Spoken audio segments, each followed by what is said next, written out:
No golf voice intro to this week's show. July 13th, 2025. And I think we all remember exactly where we were July 13th, 2024. In case you forgot, I'm not playing the whole thing, enough of it so that we can relive the abject insanity of that day. He was doing his job. I wouldn't even be doing this. It's a beautiful place with the gorgeous ocean. Look, they're all pointing. The Atlantic, maybe the Pacific. Yeah, someone's on top of the roof. Look. There he is right there. Right there. See him? He's laying down. See him? Yeah, he's laying down. And still I'm here with you fighting like hell to get a senator. What's happening? And to make sure we take back the White House, because if we do, we're going to make America better than ever before. We're going to make it. Yeah, look. And it's There he not is. easy, because we have millions and millions of people in our country that shouldn't be here.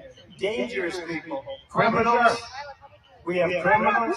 We have drug dealers. We have people that should not be here. And it's much tougher than if it happened. Ever. In recorded history, we're the best border. In fact, if they could ever put up a chart, I don't know if they can do it. Do you guys have access to that chart that I love so much? You don't mind if I go off teleprompter, do you? Because these teleprompters are so damn boring. I try and explain that. Oh, there's it. Wow. You guys are doing it. They're getting better with time. My guys, take a look at that chart. Take a look at the arrow on the bottom. See the big red arrow, right?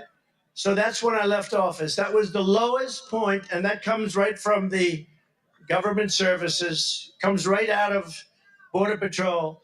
Take a look at that. So that arrow is the lowest amount of illegal immigration ever in recorded history into our country. And then the worst president in the history of our country took over. And look what happened to our country. Probably 20 million people. And you know, that's a little bit over that chart. That chart's a couple of months old. And if you want to really see something that says, We can stop it there. 2 minutes and 5 seconds.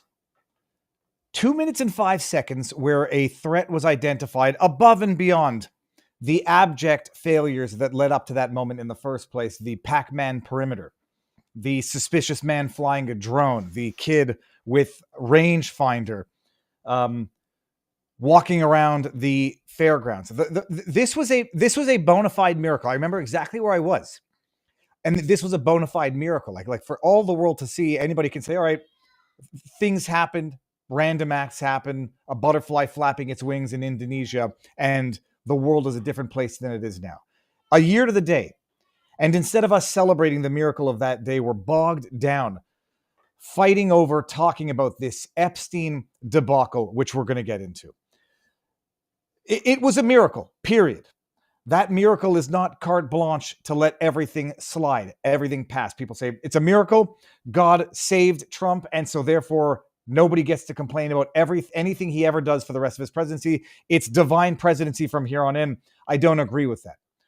But the bottom line, whereas today should be something of a day of celebration, it's not even a celebration. You thank whatever forces there are for the miracle. This is a year since Cory Comperatore was murdered, as he shielded his family from the spray of bullet fire from that guy. 2 other Americans grievously wounded. It should be a day of some sort of solemn memory, to some extent, thanking the powers that be that bullet did not catch Trump where it was supposed to, and we did not descend into World War III, and instead we're sitting here fighting over... Now, hold on one second. I hear my voice somewhere in the background. Here we go. Okay, put it on pause here. I did want to, we're going to go from the very solemn to, at the very least, something that might make everybody laugh. These baby things are hilarious. The thing of everything, every reply to every tweet, whatever the good news is, the reply is, what about the files? What about the files? And now we've got the AOCs of the world rejoicing in the debacle. We've got the, what's his name? Krasenstein brothers. I haven't actually seen anything specific from the Krasensteins. I meant Harry J. Sisson. He's taken a little pause from asking young ladies to send titty pics on the internet. He's now jumped on the bandwagon. This, I'm told, is very funny. I only got about 5 seconds into it before, but let's have a bit of a laugh. Your memo and release yesterday on Jeffrey Epstein, it left some lingering mysteries. One of the biggest ones is whether he ever worked for a American or foreign intelligence agency. I didn't see. Former Labor Secretary, Miami U.S. Attorney Alex Acosta. Well, that's Marco Rubio. Allegedly said that he did work for an intelligence agency. So could you resolve whether or not he did? And also, could you say why there was a minute missing from Those are the cutest babies on earth. Yeah, sure. If Hey, could I just interrupt for Sure. a second? Are you still talking about Jeffrey Epstein? This guy's been talked about for years. You're asking, we have Texas, we have this, we have all of the things. Okay, I'm going to put on pause. That's enough. Oh, man. I don't think I'll ever get tired of the baby stuff.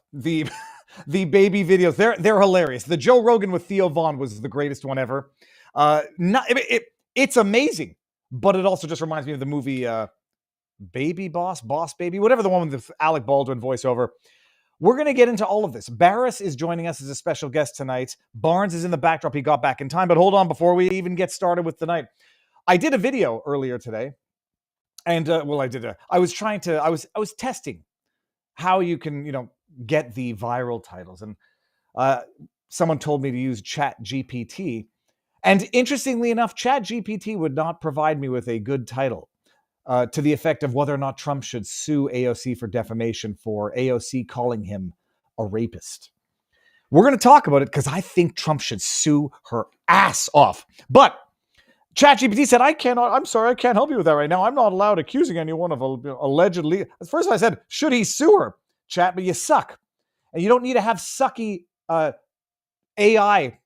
And you don't need to have AI that scours your data for amazing stuff. The sponsor of tonight's show is Venice.ai, and it will help you with things like summarizing accurately information, providing detailed answers, but most importantly, without, as they say, scouring your personal stuff so that AI will end up knowing more about you than your wife.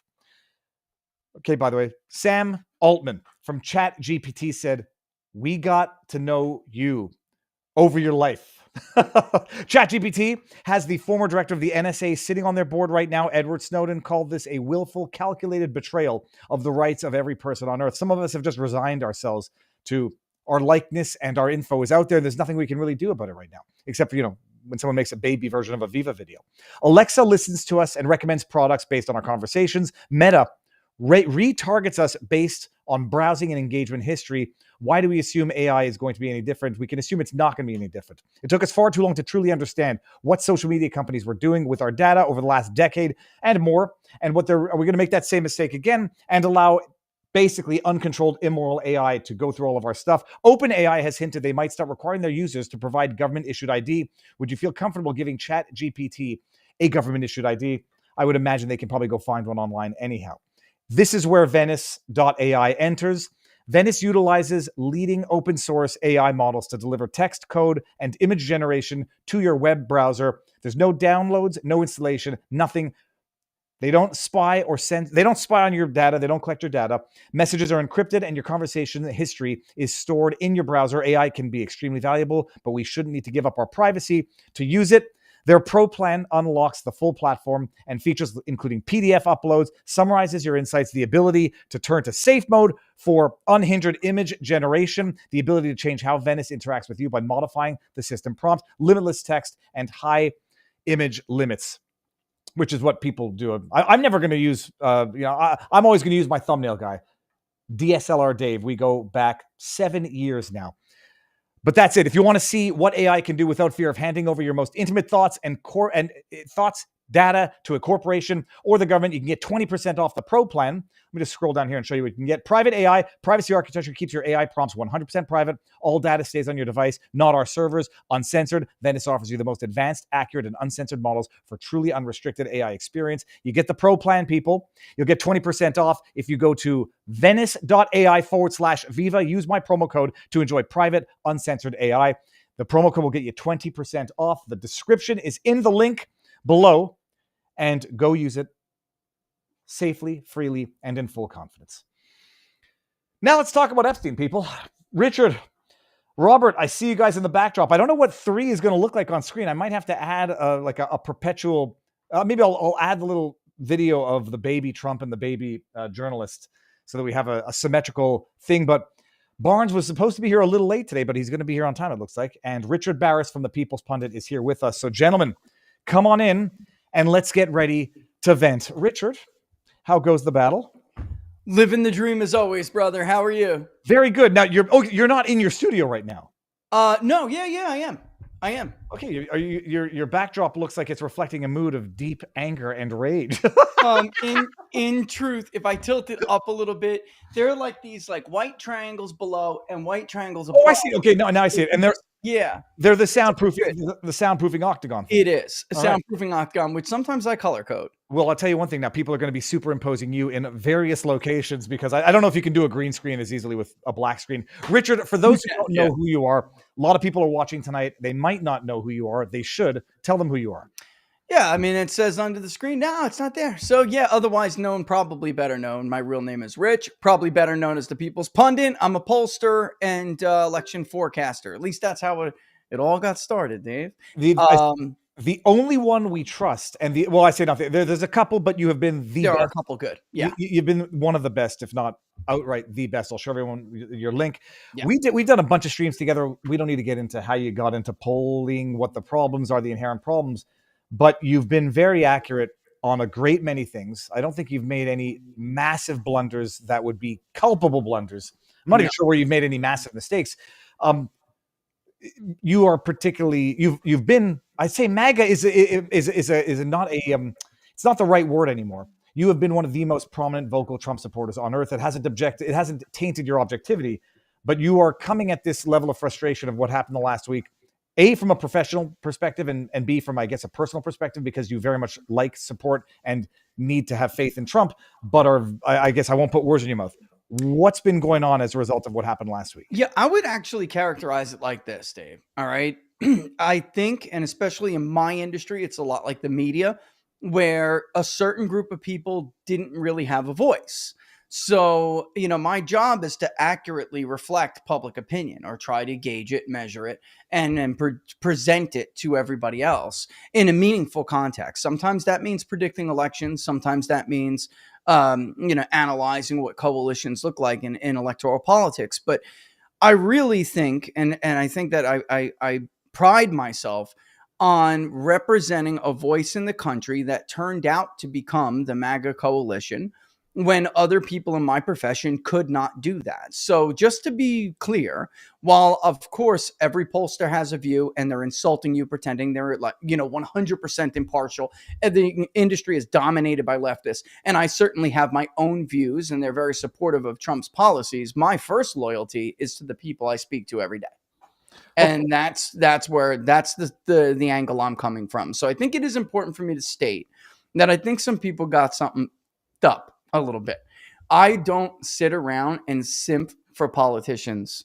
All right. My job is to accurately reflect the opinions of the people that I am speaking to. So I'm not carrying water for anybody or anything or any party. And I think that's where a lot of people got this messed up. If you're going to be honest in this business, you're not even going to keep 50% of the public happy 100% of the time, because that means you're not being honest.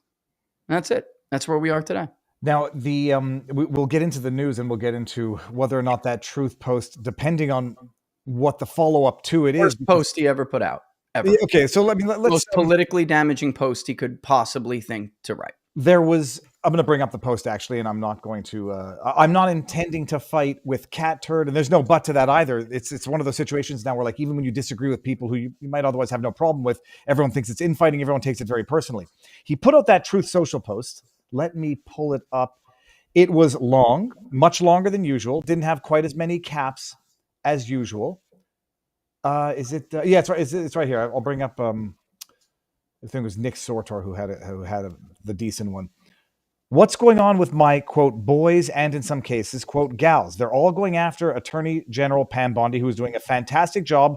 We're on one team. MAGA, and I don't like what's happening. We have a perfect administration, the talk of the world, and, quote, selfish people, end quote, are trying to hurt it, all over a guy who never dies, Jeffrey Epstein. For years, it's Epstein over and over again. Why are we giving publicity to files written by Obama, crooked Hillary, sorry, I thought I said cooked by Hillary, crooked Hillary, Comey, Brennan, and the losers and criminals of the Biden administration who conned the world with Russia hoax, 51 intelligence agents, laptop from hell, and more.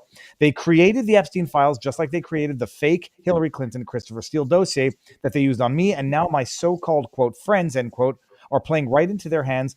Why didn't these radical left lunatics release the Epstein files? If there were anything in there that could have hurt MAGA movement, why didn't they use it? They have never given up. Geez Louise. They've never given up on the John F. Kennedy, Martin Luther King Jr., no matter how much success we have had.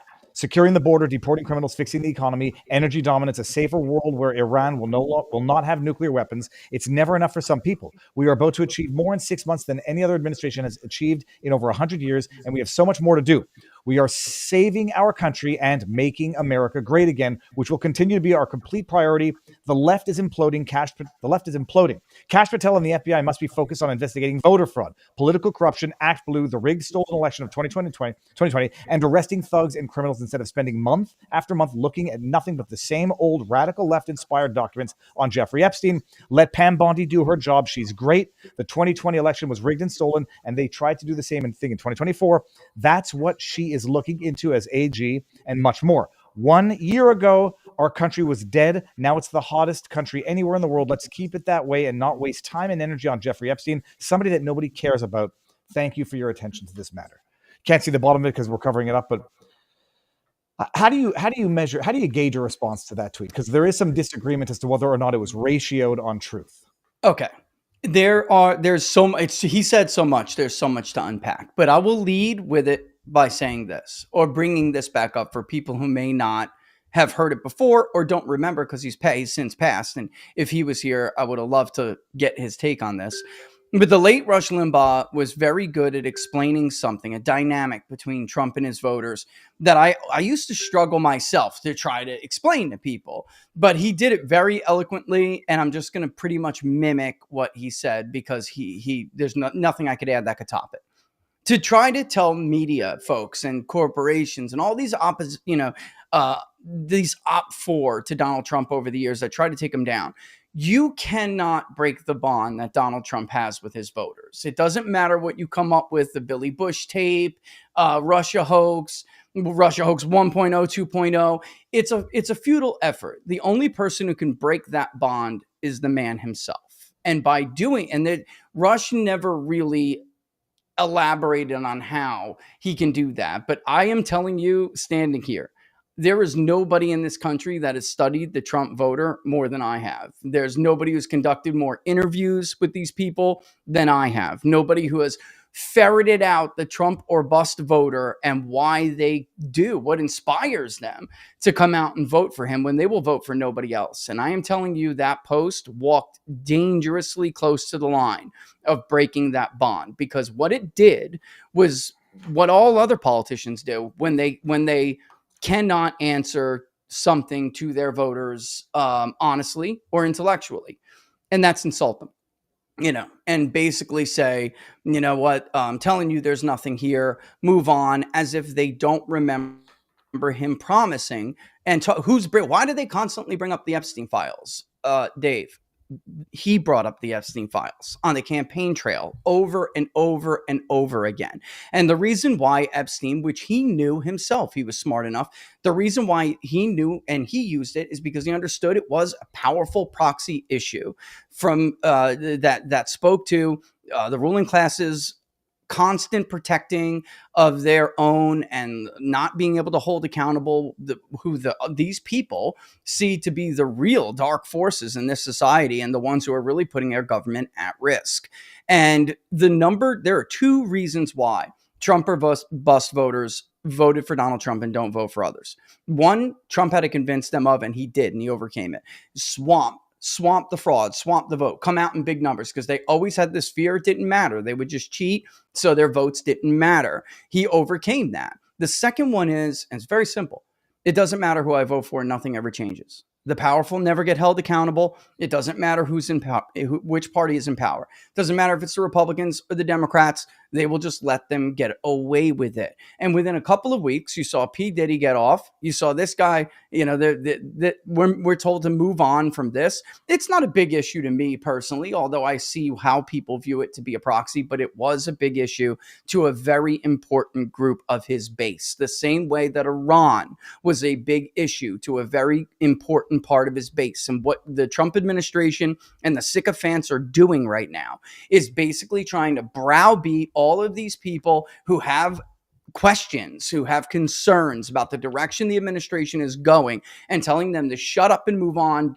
That's not a majority issue. Well, you know what? You're about to 5% your way to a sad ass plurality. That's what you're about to do, because this one's only 5%. This one's only 10%. This one's only 15%. Nope, that adds up to 20% when you put them all together, Dave, right? So you can't just keep dismissing the voices of these people. And the second reason why that kind of a footing will fall flat is because Democrats are not that stupid. It's the Epstein files are not a Democrat creation. It was a Republican administration that gave Jeffrey Epstein a sweetheart deal. He would then go on to nominate and get him confirmed the very lawyer who gave him a sweetheart deal. And it was the last Secretary of Labor, this is Alexander Costa, of course, who was forced to resign in disgrace when Epstein was arrested for that final time before he died in prison, however that may have ended up. But this idea that Democrats are just going to, they're just not going to have an opening for attacks and the optics of this don't look terrible is just ridiculous. And you're only going to have,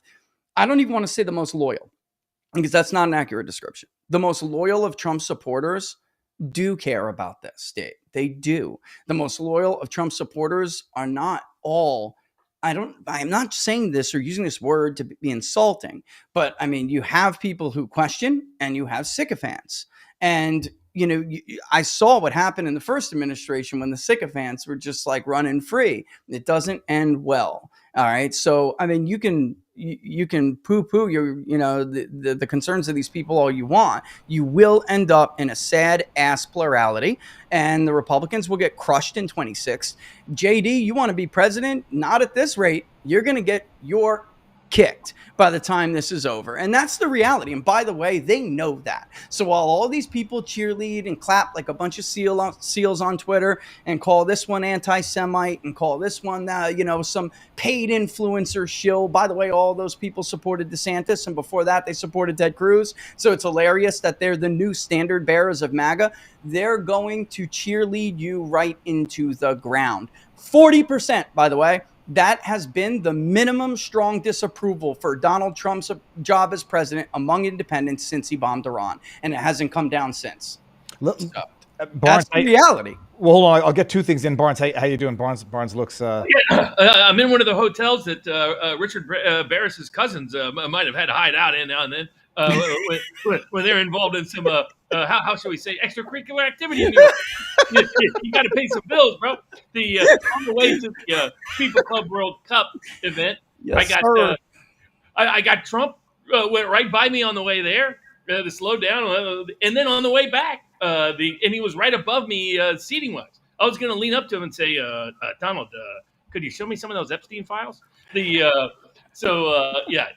been an interesting week, interesting culmination to the week. But second, everything Baris says, what people don't understand is that this is for some people, it's an issue of its own accord.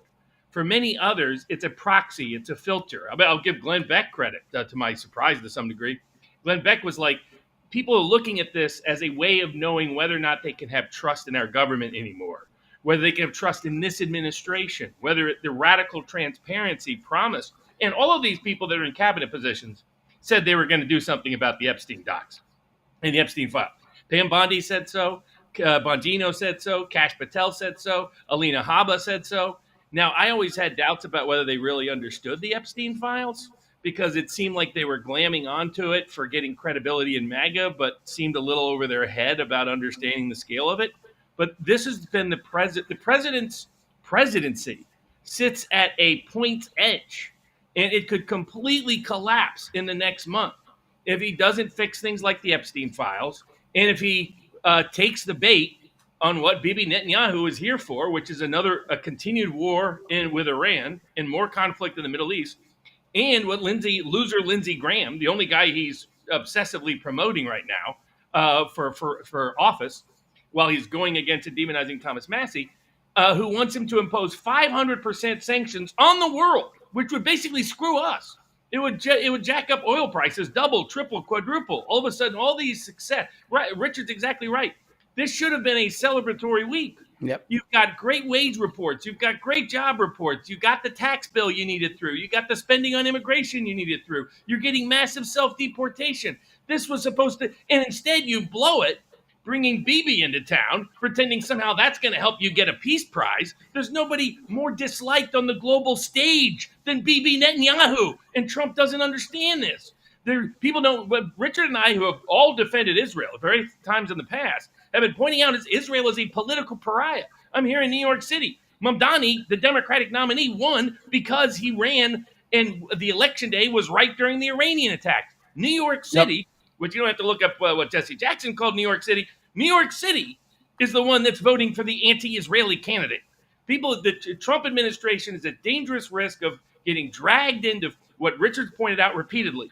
No presidency wins their presidency on foreign policy, but lots of presidents lose their presidency on foreign policy. Yep. Trump is getting dragged into these needless these sideshows and things that could just devastate his administration by taking apart and picking off constituency after constituency within MAGA. Libertarians, screw you. Anti-war people, screw you. Israel skeptics, screw you. Epstein directed people, screw you. Transparency people. This is not a way to win. While he's at a great economic position, a great legislative position, it is mind-boggling to witness Trump almost blow up his presidency because he decided to hitch his wagon to Bibi Netanyahu. I want to say two things to that. The first of all, it should have been a week of success, and instead, it's turned into an abject disaster. And when you mentioned the Diddy trial, Rich, still having Maureen Comey on that trial for whatever the reason, and then the other, when you talk about alienating the base, like the number of responses I've seen to tweets that are critical but respectful, mine. I'm not trying to be disrespectful. I'm not trying to criticize to take down. I'm really trying to criticize to save. The amount of replies saying, what are you going to do? Let the Democrats win the midterms? It's like the browbeating into saying, well, you better vote regardless of how angry you get. And they don't understand that they don't need to vote for the Democrats in order to lose. They just won't turn out to vote for Trump. And I think that's the deterrent. What is the percentage, give or take, of an electorate that might just not show up to vote anymore? I got it, and because the answer to that is different whether we're talking about a midterm or we're talking about the next presidential election. Because, by the way, for anyone who doubts that, all you have to go do is look at the president's own post on Truth Social and go look at the replies. All right, some of them are incredibly respectful, but they're on the edge. They're on the edge, like, look. This was not negotiable for us. This is about holding the deep state accountable. This is about accountability in a very dark government, and you're not delivering on that. So with all due respect, Mr. President, I'm not going to just let this one go. Go look at the replies yourself. All weekend, all we heard is, I told you, see, it doesn't matter who I vote for. That's what we are hearing from people. Nothing ever changes. It doesn't matter. When you're looking at the Trump or bust voter, all right, you were the difference, Dave, between losing an election by like 3 points in a typical electoral, and actually I know Pew had a little bit a different result, but it basically concluded what we did, which is that if it was a normal presidential electorate, Harris would have won that popular vote anywhere between like 1 and 3 points. If everybody would have come out to vote, all of the people that are still targets that are right-leaning or Trump-leaning, really is the more accurate way to say it, Trump would have won this election by at least 5 points on a national level. It would have been a 9 o'clock at night, we're done, go home. And he won he won. It was a strong win, don't get me wrong, but there was more out there to go get, is my point. So coming out of 24, the number one goal for the Republican Party was to keep these people on board and continue to reach out to the population that does care about this stuff. They don't think that, I released this poll a couple of weeks ago.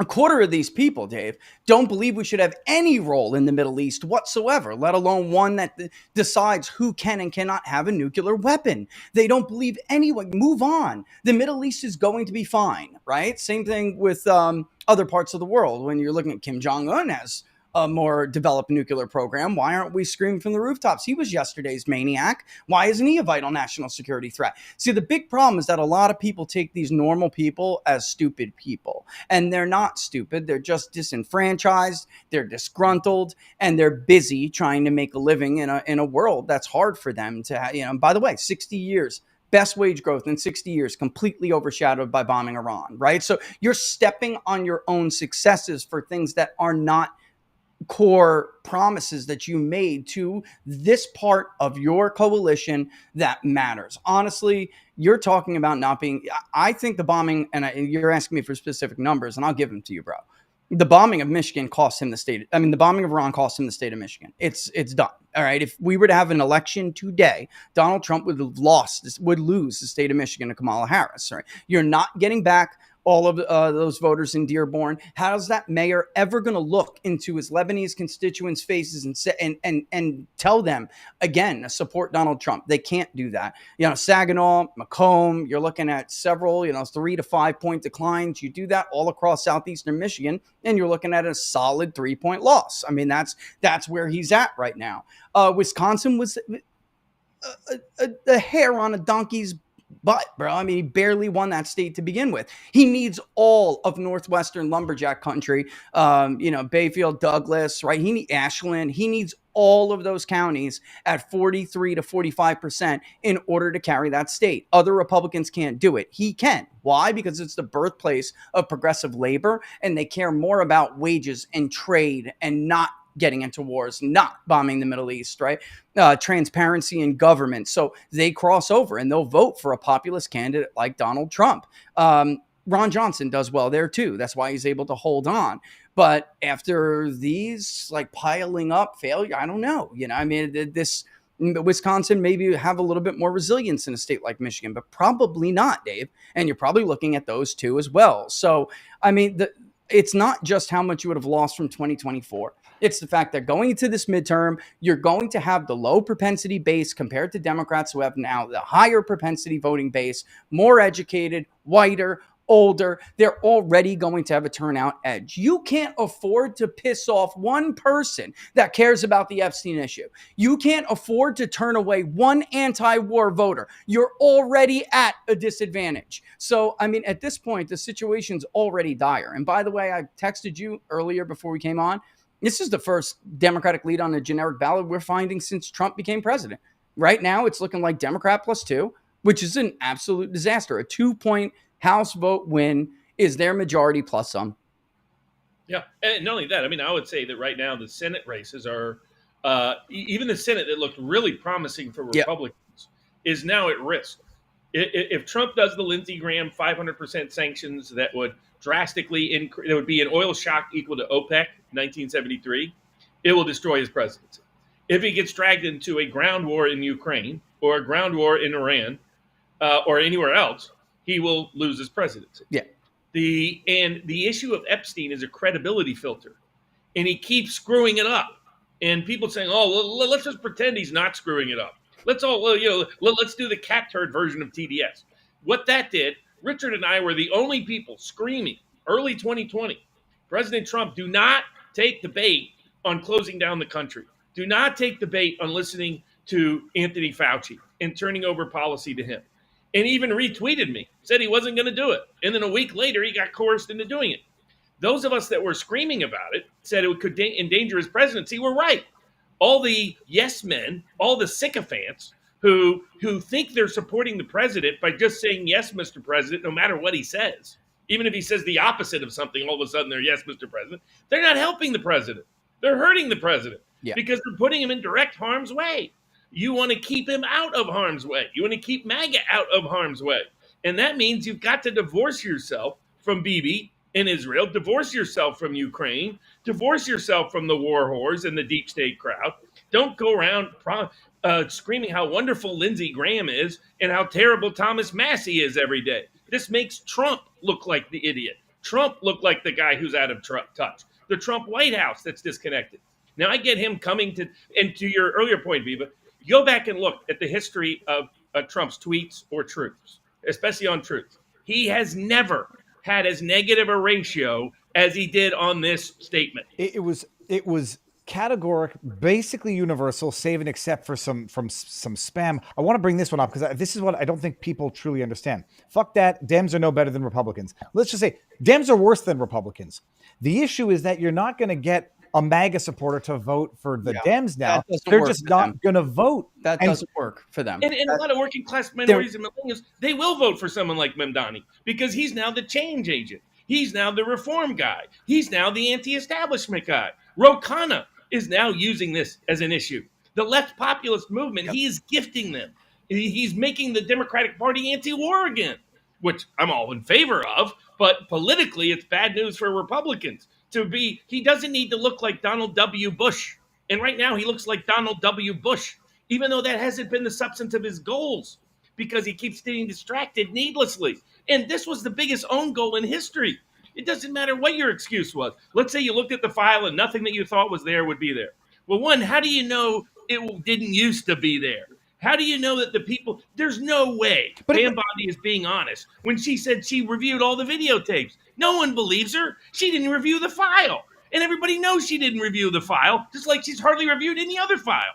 She finally got to dismiss, to her credit, the Dr. Moore prosecution, but it should have never got here. And she's like, golly gee, I just discovered this. How long have you been Attorney General? I mean, how do you just find out 6 months in? I mean, I'm going to be like Richard Baris, and I'm going to have rant after rant tonight. But this is just ridiculousness. I mean, this is absurd. This is incompetence. Incompetence. And it starts at the top. The commander-in-chief is being incompetent in how he's handling this matter. And swampy Susie Wiles is not the answer. And Pam Barbie ain't the answer.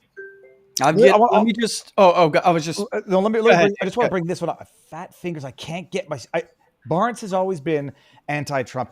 It's the come on, guys. Imagine the delusional world you have to be in to fancy yourself to believe that. So I heard all this during COVID. We both heard it during COVID. Oh, you're not really being Trump loyalist. You're not loyal to Trump by letting his entire administration go off a cliff's edge. You're the traitor when you just cheerlead rather than say, hey, you're near the cliff, Mr. President. Don't jump off it.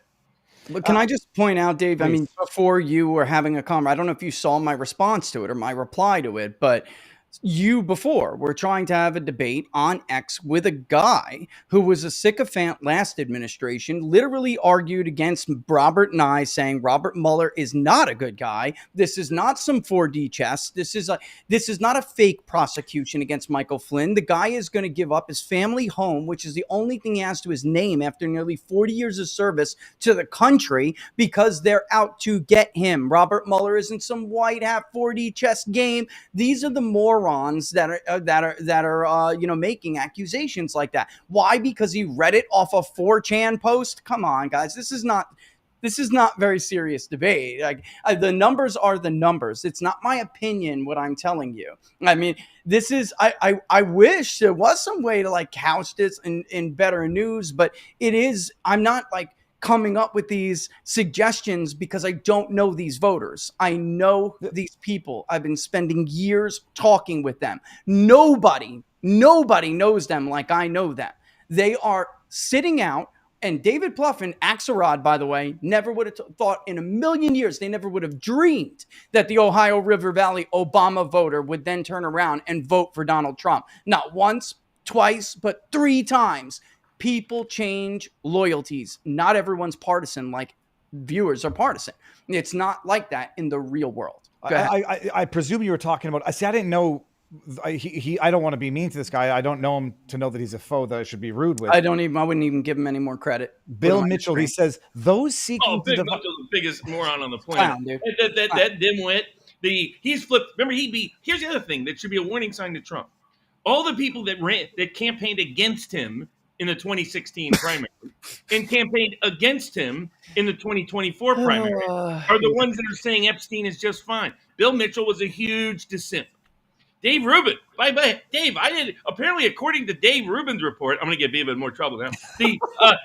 According to Dave at the Rubin report, nothing happened with Epstein this week. I think there was one brief news story. Otherwise, he pretended it didn't exist. Mark Levin is out there saying, "Oh, there's nothing to see here." So all the people who hated Trump, all the people that hated MAGA, all the war whores are saying there's nothing to see here. That means there's definitely something to see here. And God bless Trump. He's doing the Barbara Streisand effect on steroids. He's saying, like, whatever you do, there's nothing to see here. There's nothing to see here. Right now, you go, and Baris' polling will probably show this later on. A majority of Americans now think President Trump is criminally implicated in the Epstein case. Yeah. That's what happens when you screw this up. This is incompetency times. I know somebody else. Who's polling the exact same question. We are doing a word cloud. We're going to show on the show tomorrow. It looks bad, even if there is nothing there. It's how it was handled, and he could have gotten around that because YouGov's not going to be alone. There are other people that I know polled this weekend, and they think he's in it. I can actually understand people who are so dismayed, but they don't want to criticize, so they remain silent. I wouldn't fault anybody for that. But to get back to Bill Mitchell's tweet, just to appreciate the moving goalposts, we're not dumb, we're not blind. Those seeking to divide MAGA over Epstein don't seem to understand what's at stake. If we lose the midterms, the Democrats will end the filibuster and Trump's presidency is over, America is over. That's browbeating and shaming. Yep. But then just to satisfy your curiosity over evidence that was destroyed years ago, like, this is where it went from the files on my desk. There's thousands of videos. We're going to release it in phases. The file's not there. And now I don't remember hearing Trump ever say that the file was destroyed, which many of us were asking for a very long period of time. Like, it was my issue with what Bondi was saying. And it was my issue with Bongino and Patel ostensibly relying on the file they inherited. I'm like, it's a corrupt file. The argument was not that it's a corrupt file. The argument was that there's nothing more we can do, I guess, right now. And now they're saying, for literally the first time I've ever heard Trump say it, the file's been corruptly, permanently destroyed, nothing to see here, after he was the one talking about it for the better part of a decade. That, I feel like I'm being gaslit, and I don't feel like that very often. Yeah, I mean, maybe Robert wants to take that more because I'm sure he's got more, knowledge on the case overall. I'm just telling you for optically, how this looks. And I mean, if that was the case, that's all he had to say. If it was implicating a bunch of people to the point where they were worried about how this would affect society, that's all you would have had to say. The degree or the latitude that Trump's voters are willing to give him, it's not infinite, but man, it's something to behold. All you would have had to say was something along those lines. But because I'm sure you both have been following, that is not what Pam Bondi said when she went on Jesse Waters. That is not the posture the administration took when they had to repeatedly respond to Robert's tweets on X, right? Dan Bongino was like in lockstep with those, with her, and until just a few weeks ago, because he's smart enough to know their position is it's unattainable. You can't sit there forever and hold this posture and expect people just to get over it. And by the way, he's not alone. Other people do realize how bad this is for him. It's the optics of it. It doesn't matter to the average voter. And I have to explain this to people. You need these people to win. Mm-hmm. He's going on and on about, like, if you don't shut up, Dave, we're going to lose the midterms. No, dummy, you're going to lose the midterms anyway. You've already lost. Democrats have the higher propensity vote. You need all of these people you're trying to browbeat now in a submission to come out and vote to change the dynamics of a midterm electorate. I know some guys are like, this are just too stupid to understand numbers like this, but you're on your way to a 2 to 6 point drumming anyway. You're going to lose 30 seats. You need these people to change the makeup of the district in a midterm electorate. It's not good enough. Trump's not on the ballot anymore. He's not on the ballot. You're not getting the turnout you got in the presidential year. And by the way, I'm not alone. Go look at Pew. They just said the same thing. 2018, you're cooked. A 2020 electorate, you're cooked. You need a recreation, if not an improvement, over the 24 electorate in order to even hold the damn house. Otherwise, you're done. Yeah, correct. Exactly. To Baris's point, no matter what you think about the Epstein docs, no matter what you think about Trump, that if you care about the administration having any degree of success domestically or globally, you need a different answer on Epstein than this. It's that simple. You could see the tone deafness with the press secretary at the end of the week putting out a photo of Trump and Bibi saying what a great opportunity for the Nobel Peace Prize. Folks, you may love Bibi Netanyahu. I can tell you, Bibi Netanyahu is hated around the world. He's underwater with the American Republican Party. He is net negative. I get there are people out there that like him. They're boomer cons. God bless them. I know many of them. I understand why. I respect their opinions. But I'm pointing out that's not the political reality anymore. This is not the 1980s. Imagine thinking the press secretary that was a great look at this photo with Trump and Bibi. Now he's going to get the Nobel Peace Prize. No, now he's guaranteed to never get it. I mean, this is the degree of disconnect. So it's at multiple levels. It's not just the Epstein files and what it means and what it doesn't mean. It's how everything's been handled. It's been handled in the most incompetent manner because it communicates lack of transparency and, most importantly, lack of intelligence. No one's ever accused Trump of being dumb. Nobody smart has. But plenty of people have wondered about Pam Bondi's political IQ. And after this week, you should have no doubts. She doesn't have any. So, I mean, this is the problem, is that those of us that are worried about this are voicing concerns, not because we don't want MAGA to succeed, not because we don't want Trump to succeed, it's because we do. And because this is, when I went ballistic, when Richard and I went ballistic on COVID, we knew the risk. And we were right, and all the critics were dead wrong. They can send their apologies courtesy of Viva Frog. I see somebody pointing out, we're an anti-Semitic channel now, Viva. So I'm defended Israel for years, Robert. You and I have defended Israel for years on What Are the Odds, on Inside the Numbers, on other people's, on television, on podcasts. We have been that's not even the right word. We have been solid, earnest defenders of Israel against the Palestinian cause. There is no doubt about that. There is countless hours of tape to prove that. But you can't allow any nation, it doesn't matter if it's Israel or Ukraine or any, to set the agenda for your country and to determine whether or not a party is or is not successful, or a presidency is or is not successful. Trump was not elected to make sure Iran didn't get nuclear weapons. Exactly. To Richard's point, look at what happened at the Turning Point meeting this past weekend. These are all young normie conservatives, part of Charlie Kirk's Turning Point group, but they are driven by populism. And what happened when Tucker Carlson went up there and said the Epstein docs are being hidden, that's wrong, and he condemned it. And he said the reason they're hiding it is to protect Israel. The entire crowd cheered. It was one of the loudest cheers of the whole conference. This is what I've been trying to tell Mike Davis. Love him, great guy, does great work on legal work. He's pretending the Epstein docs have no significance. He's pretending, it's like, this is why you made the mistake on Amy Coney Barrett. God bless you, Mike. Is that because you didn't listen to what's happening in the rest of the course of public opinion. You didn't look at it holistically. Young people are not interested in us going off and dying for more stupid wars or wasting money on it. And they're not interested in covering up for career criminals, even if those career criminals implicate MI6, the CIA, and Israel. And let's be honest, that's the only reason to do what they did this week. The timing, the only explanation for the timing was Bibi coming on Monday. That's the only explanation for why they rushed this out on a Sunday where nobody could sign it. Now, I mean, I had doubts about the Deputy Attorney General, Todd Blanche.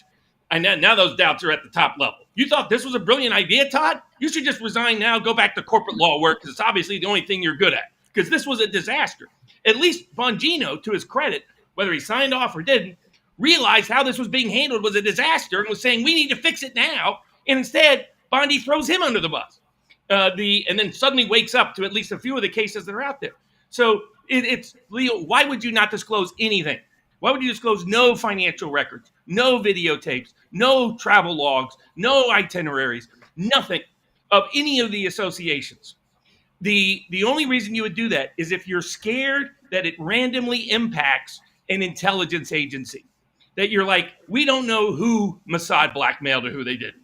We don't, I bet Ratcliffe, I'm not becoming a fan of it at the moment. Steve Bannon has concerns. So do I. Did he share everything, as Mike Benz has pointed out? Did the CIA produce everything that they have on Epstein? Did the State Department?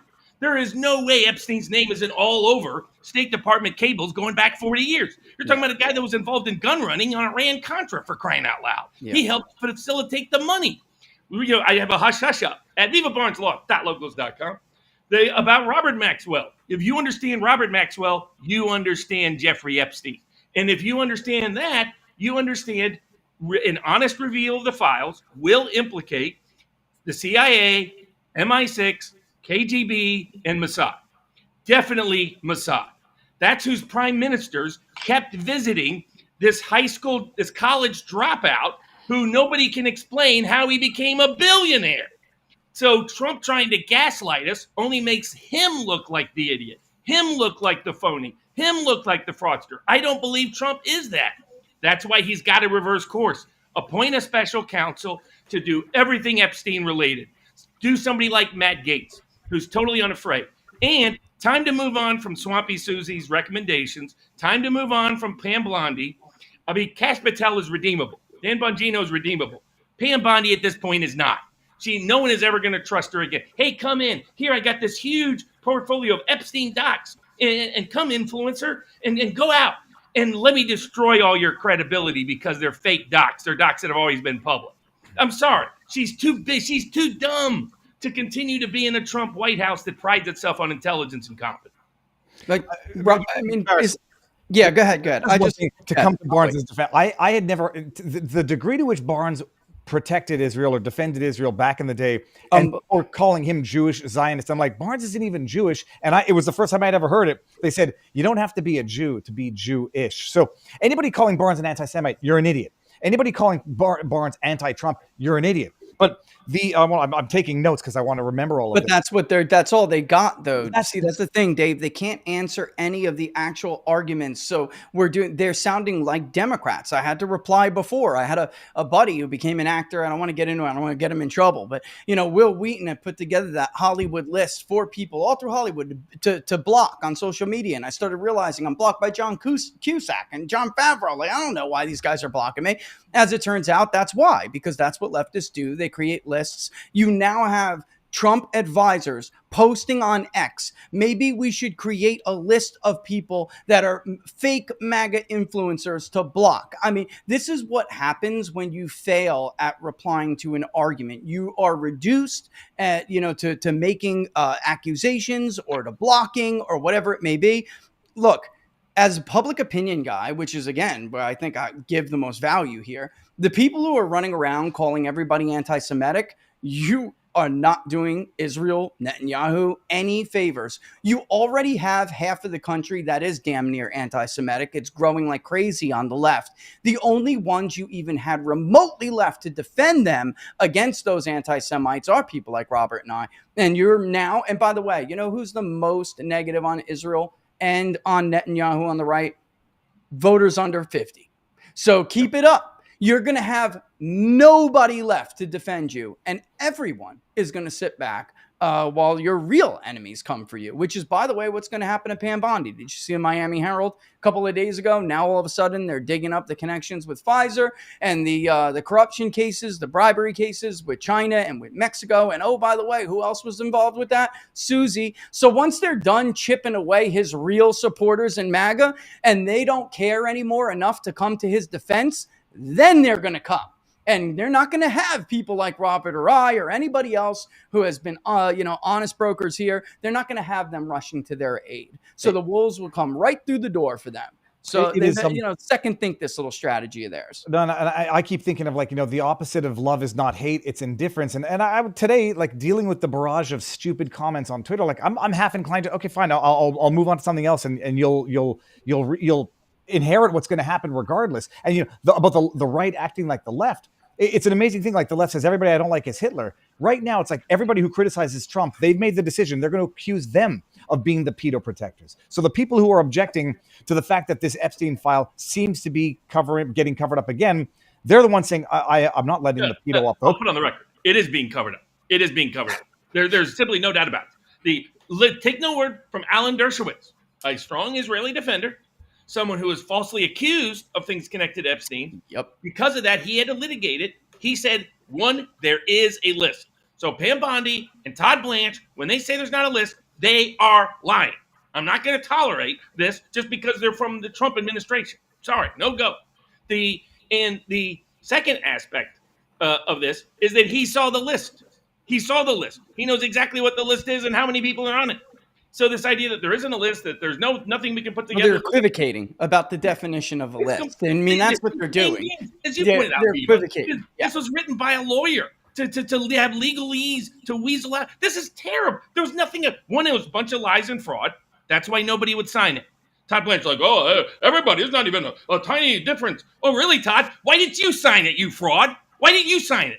Just defending Trump doesn't give you immunity to come and lie to the American people, to cover up for foreign governments and our own intelligence agencies committing massive crimes against the American people. Let me read Todd Blanche's tweet, which was on Friday, and I replied to it. I think it is right there. I think it qualifies as a ratio. I got 700 retweets to his 2,500.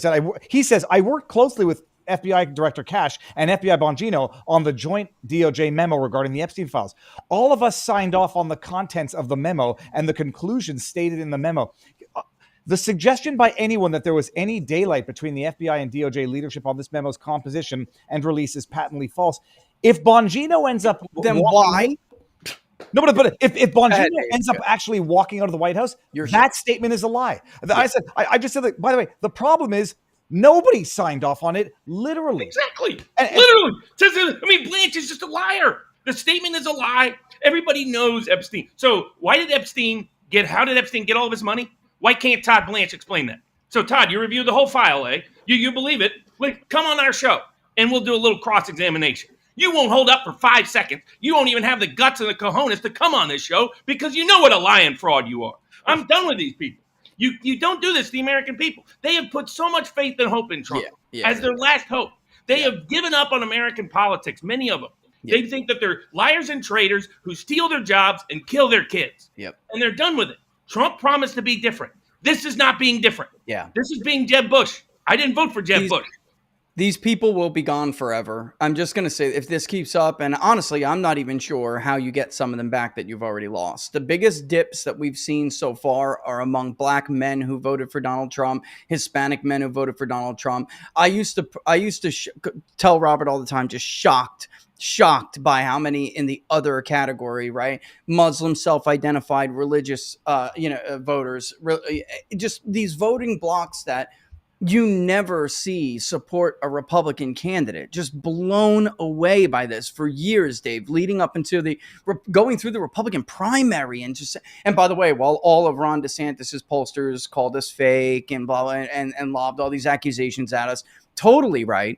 These are the people that were always going to be the most difficult to keep. And the number one priority of the Trump administration, the Republican Party overall in total, was to keep these people and build on these people. They will disappear into the ether for forever. I mean, nothing's forever in politics, but they're not going to rise again for a Republican. They'll rise again for somebody on, the populist left, and they'll give them a chance 10 years from now. Just like, by the way, a lot of Ross Perot's old coalition voters did for Barack Obama when he came out of nowhere in 2008. So the major problem with people who think they're pundits and think they're political analysts and they know about all the numbers and the coalitions is that when they're looking in the mirror, they think the person that they see back in their own reflection is like everybody else, and that they can apply how they feel and they think to the and take those and make assumptions about how these other people think. Well, they supported Trump. They must think just like me on this. They must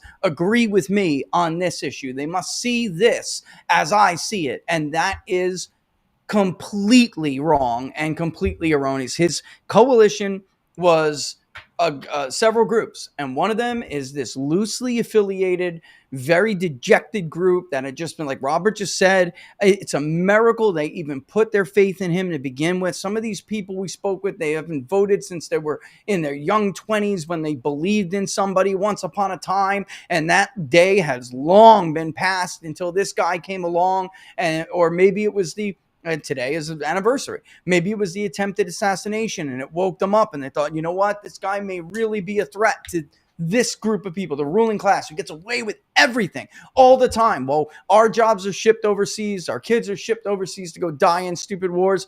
And whatever it may have been for that group of, that person individually, they put their faith in him. They put their trust in him. And it's not good enough to just do what you did last time. It's not good enough to just be better than the other Republicans, better than the Bush, That's not good enough for them because that's not what you told them you would be. And again, the biggest thing that, the theme of the weekend is, it doesn't matter who gets elected. So, these people droning on and on about winning the midterms, you have no prayer to win the midterms without these people. No prayer whatsoever. Yeah. I mean, they're living in a fantasy land, guys. If they think just carrying on like this is going to win them the midterms. I saw somebody, Kurt, and I like Kurt.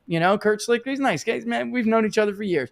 He's like, the only issue that's going to care is the only issue that people are going to care about in the midterms is the economy. Really, Kurt? Then why did you lose in Biden's midterm? You should have, by all accounts, stomped Democrats. You didn't because they have the high turnout coalition now. You have the low turnout coalition. And you can't afford to browbeat anybody. You can't. I mean, this is crazy. This who is crunching the numbers for these people, Robert? Like, these we know some of these clowns, people, bro. I'm sorry. Yeah. I'm over it too. I mean, Chris Lacivit has always been a clown. I mean, Come on, that's the bro. kind of prick that would. By the way, 2 he was plus the guy. 2. What is it? 2 plus 2. What is it? Well, no, that Chris Lacivit, for those who don't know, ran Trump's 2024 campaign, was heavily involved in making a lot of money off it. I don't know how much you can really give him credit for anything that took place. Gonna get white women back? Yeah, exactly. But the other, I mean, Chris Lacivita was cheering Trump's impeachment in his first term, right? And this guy is the one he's rewarding while attacking Thomas Massie. I mean, it's insane. But it's very simple. The core question is, will Trump drain the swamp or will the swamp drain Donald Trump? And right now, he's at serious risk of the swamp draining him. And if it drains him, it won't just drain him. It will not only drain the Republican brand, it will drain. Is this what Steve Bannon is going on about? Yeah, he's saying this summer is going to decide whether the deep state runs America or we run America. And he goes, and if we don't win, it could be the end of America. I know that sounds like exaggeration. It's not if you understand what's happening, what Richard's been talking about, looking at the numbers for the last 20 years. We are really at a cliff's edge as a country, as a nation, as a constitutional republic. We cannot afford this corrupt administrative bureaucratic state, these neoliberal war whores, and these deep state actors to continue to corrupt our politics, of which Epstein is a perfect example. What's his approval on inflation? And Robert, what are they talking about with these other issues? What is his approval rating right now on the economy? Let me let you all in on a little secret. It is negative. What is his approval rating on inflation? It is negative. It's not because he didn't make any achievements or he hasn't done good things or we're not moving in the right direction. It's because he's stepping on all of that news with this other nonsense. That is what's going on here. He should have been talking about nothing but the CPI, one time even declining over the last 3-month rolling period. Instead, we were talking about Iran. 60-year best wage growth. Instead, we're talking about Iran. Then it rolled right into this. And it was not the only mistake. This has been an issue for basically since the honeymoon period ended, guys. Since the honeymoon period ended, it has been one misstep after another. And it's a shame because he has been doing a lot. He's gotten a lot done. The fact that no tax on tips. Are we talking about that right now? No. What about the fact they even got this big behemoth of a bill through? And we weren't talking about that at all. And their messaging is already anemic. Instead of discussing how we just got work requirement reforms back, right? When it came to that. And, the Tax Cuts and Jobs Act was not allowed to sunset, which would have been a massive tax increase on me, you, everyone listening probably to this podcast. Nobody's even discussing that right now. I mean, it's about optics, right? And Robert said it before.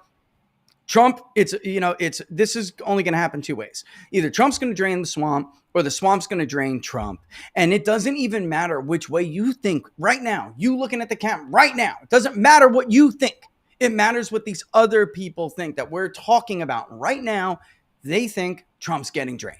Right now, they think Trump is becoming more like the Republican Party, not that the Republican Party is becoming more like Trump. And they're the only ones who matter. You have no one else to vote for. Let's be honest. Who's Mark Levin going to vote for? She going to vote for the next Hillary Clinton? He's going nowhere. It's the worker in the Ohio River Valley. It's the people who turned away from Biden in Scranton or Bidentown in Northeast Pennsylvania. That's who matters. By the way, Daryl from Pennsylvania, did anybody watch him on Two-Way? He said, I will sink I will sink Republicans in the midterms over this. And that was over Iran. I wonder how Daryl's feeling right now following the Epstein debacle. I mean, I'm telling you, this is much more dire than any of these sycophants either understand, or maybe they do and they're just the worst kind of sycophants who lie as well. I think most of them are just stupid.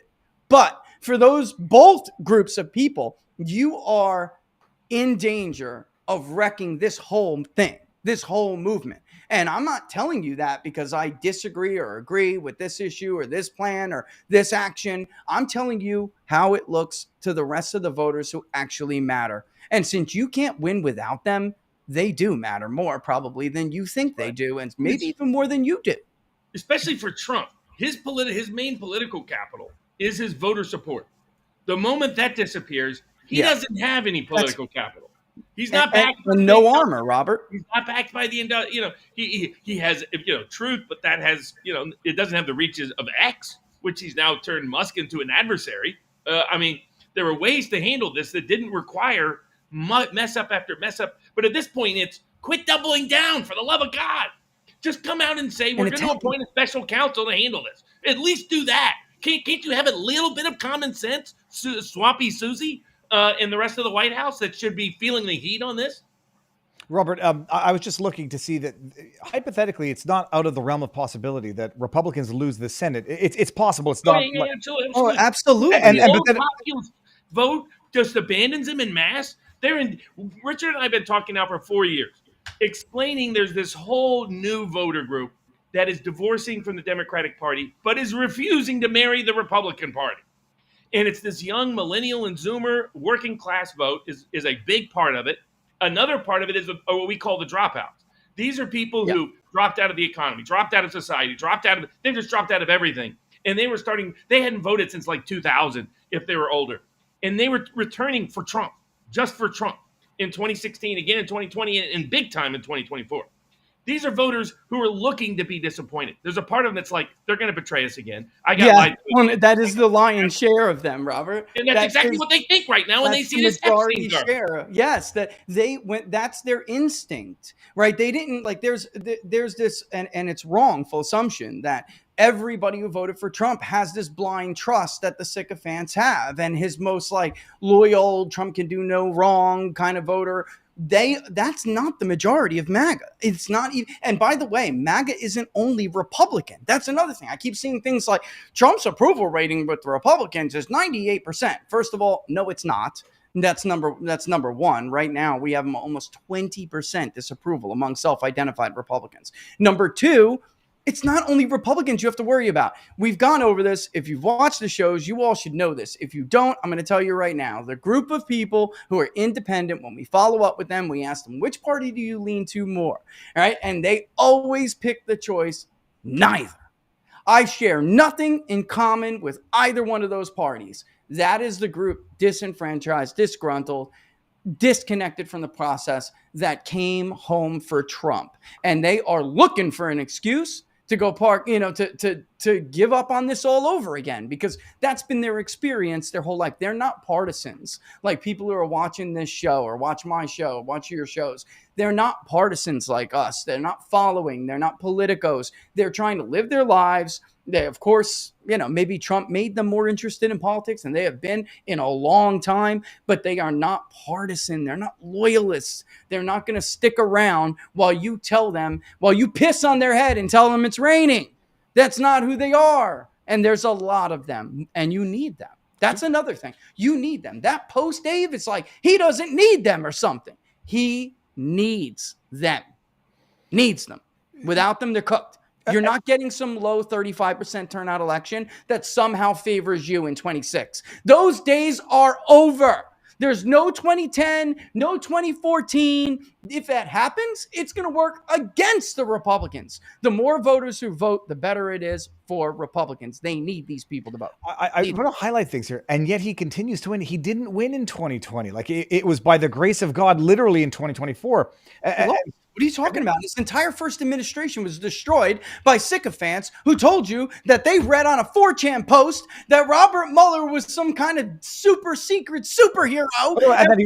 Come on, guys, get that out. he was going to be back in power by the summer of 2021. But Right. also to highlight one Military thing, was coming, Dave. if they lose the Senate, I say heaven forbid, Trump gets impeached and convicted. Period.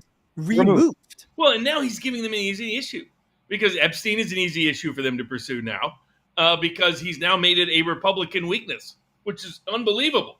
I mean, for those that don't know, 2015, 2016, Trump was the one who put this issue. Did Trump campaign on it all over the place? No. Did Trump campaign on it? Yes. Yeah. In fact, he was the one who injected it.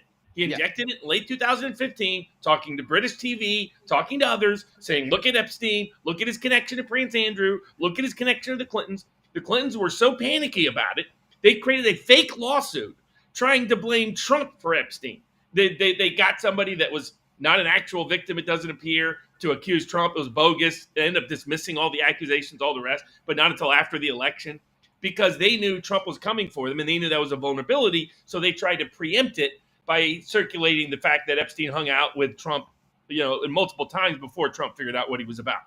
Trump was eager to share this information with people, and he was one of the principal people planning the story in the press, right? Beyond what he said publicly, behind the scenes, he was praying. This is why Alex Jones is going ballistic and is utterly baffled by this. And that's why I said so if you go back, and Trump repeatedly, he told Lex Friedman, he told multiple people in interviews, yes, he would disclose the Epstein list. Yes, he would disclose the Epstein files, that he would disclose it just like the JFK, RFK, and MLK files.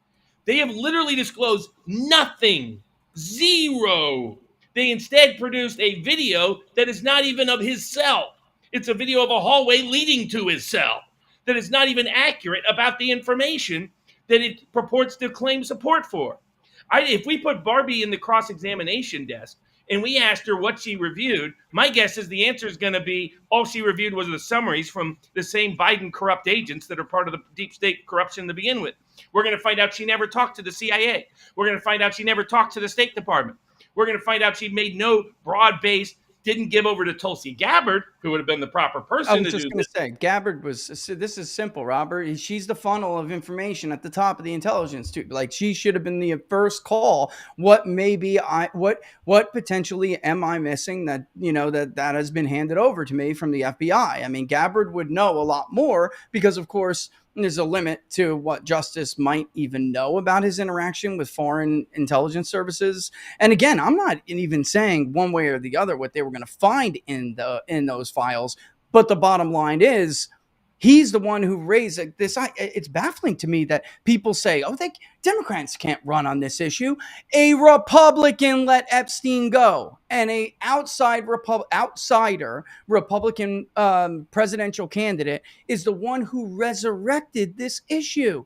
How you can pretend that there's not a vulnerability here for Republicans is insane. There's an entire montage video of Donald Trump over the years talking about Epstein. And, when I get in, it's going to be pretty bad for people when I get all those files. I mean, he's been saying this for years. Was it something he talked about, on his website and every day? And no, but he used it as red meat. And guess what? If that's all it was, then he needs to say it was red meat. That was me as a campaigner, but now I'm governing. Just be honest and say it. You did what other politicians do. Or if you want to protect the foreign intelligence, just come out and say that. Say, you know what? We've discovered he was working with foreign intelligence.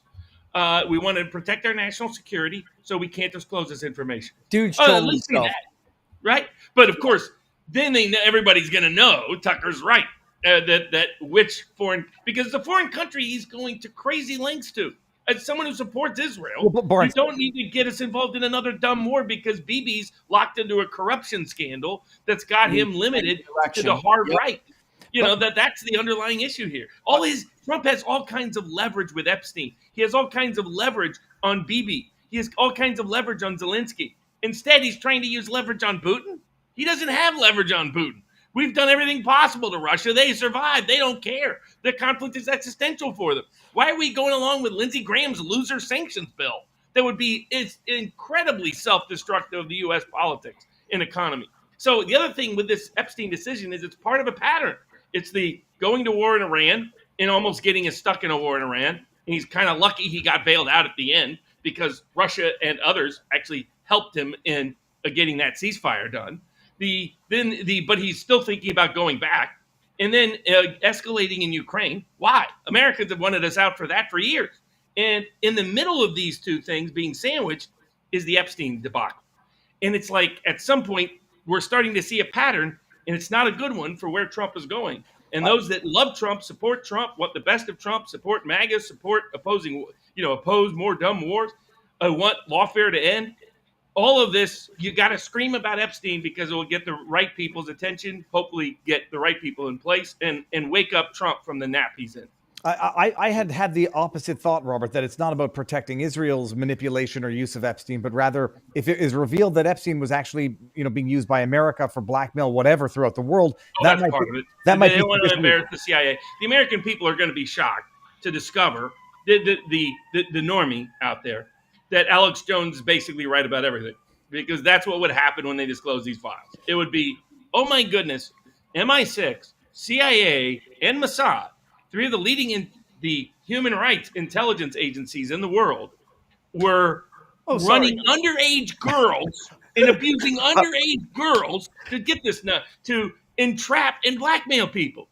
I think most people around the world, but including especially maybe Americans, don't want to be associated. We don't want our tax dollars going for people like the pedos, like the Jeffrey Epsteins of the world. And then, but Robert, first of all, Richard, I didn't know that you could bring up stuff on your own. I have to have trust. I could either. I didn't mean to. Well, I didn't see it. What I was really trying to show you is somebody. I saw the post that you put up. That's a comment that somebody said. Trump's trolling us all, and you're trolling. I just wanted to respond by saying you're trolling yourself, bro. I mean, you can't just play with people like this and expect that they're going to come back and root for you and your guy en masse. What I just showed, Dave, real quick, was his approval rating and disapproval. Bring it up. I didn't care. College voters, right? This is today, folks. This is today. Okay. As of this weekend's polling. All right. Trump's approval rating look, you can see what's selected there. Pre-high, secondary, high school, GED. So meaning you have no college whatsoever. His strong approve among this group is now down to 29%. His somewhat approve is 23%. Folks, this should be in the 60s combined. It should be in the 60s. Especially this right is now. A bottoming out. Right. When we just had the best job reports for these workers that we've had in almost a decade. We had the best wage report for these groups of workers we've had. But other people saying, don't worry, as long as the economy is okay, everything's going to be okay. They're already turning on him because they don't trust him anymore. They don't believe him anymore. And like to Richard's point, young black voters, Rasmussen, Mark Mitchell, huge drop-off. Why? Because they rallied to Trump. Richard and I were probably the only people other than Mark Mitchell and some others covering it at the time, saying, look, you made Trump into a gangster. He's going to be cool and popular in a whole lot of places you don't want him to be cool and popular with. They recognize a two-tier legal system, as Mark Mitchell pointed out. And so, but now they don't think Trump is the victim of that system. They think he's a victimizer in the system, a cover-up participant in the system. That's how bad, that's how symbolic Epstein is. Epstein's case goes way past the man, way past the systemic fraud it reveals, way past the foreign government corruption it reveals, way past the moral horror that people in power are using our money and resources to entrap people, abusing young girls, underage girls. That's that's a moral shock of its own accord to the Roseanne Barrs of the world who love Donald Trump, who are like, this is unacceptable. Yeah. So what do you think, Richard? I know JD's got to walk a tight line. I know Bobby Kennedy's walking a tight line. I know Tulsi Gabbard is unfortunately being closed out and pushed out, which I think was a huge mistake. I think they should be bringing her back in. This is a great case to do it. If anybody could put together the Epstein file and know what it really means, it would be Tulsi Gabbard. But what do you think JD Vance is trying to – how does he navigate through this? Because he's killing JD Vance's chances of a future presidency if he continues down this rogue, reckless path. He doesn't navigate it. He doesn't. His favorability rating with that very same group of people is still higher than nationally, which is coming down now. I mean, that was what he had going for him for a couple of weeks before Iran. What he still had going for him was that people were getting a little bit of fears. And Robert and I did a show about this, about the economy. It was starting to improve. Those fears were being laid, they were being put to rest because we didn't see skyrocketing inflation. We didn't see all of the things that people had tried to really, push in the media to scare people.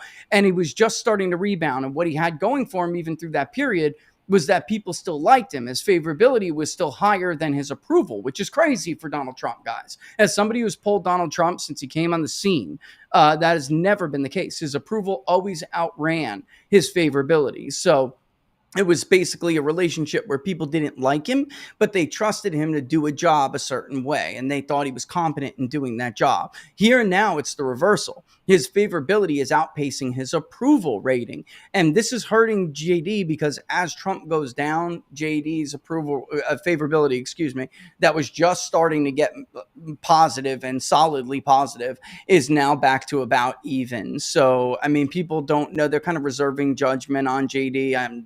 He's at least, benefiting from people not blaming him for some of the things they're mad about, but that can't last. That's not, it's not a situation where you can continuously find yourself in. Right. Yeah, I mean, and by the way, Hubert Humphrey was a big anti-war voice. It didn't matter when he got dragged in by LBJ's war in Vietnam. That's it. That you get, it's just fair or not. You get judged by the company you keep, and you get judged by your boss. When you're the vice presidential candidates tend to not be good, solid candidates. He had a chance to be, or he still does, of course. But oh yeah, he does. Yeah, he does.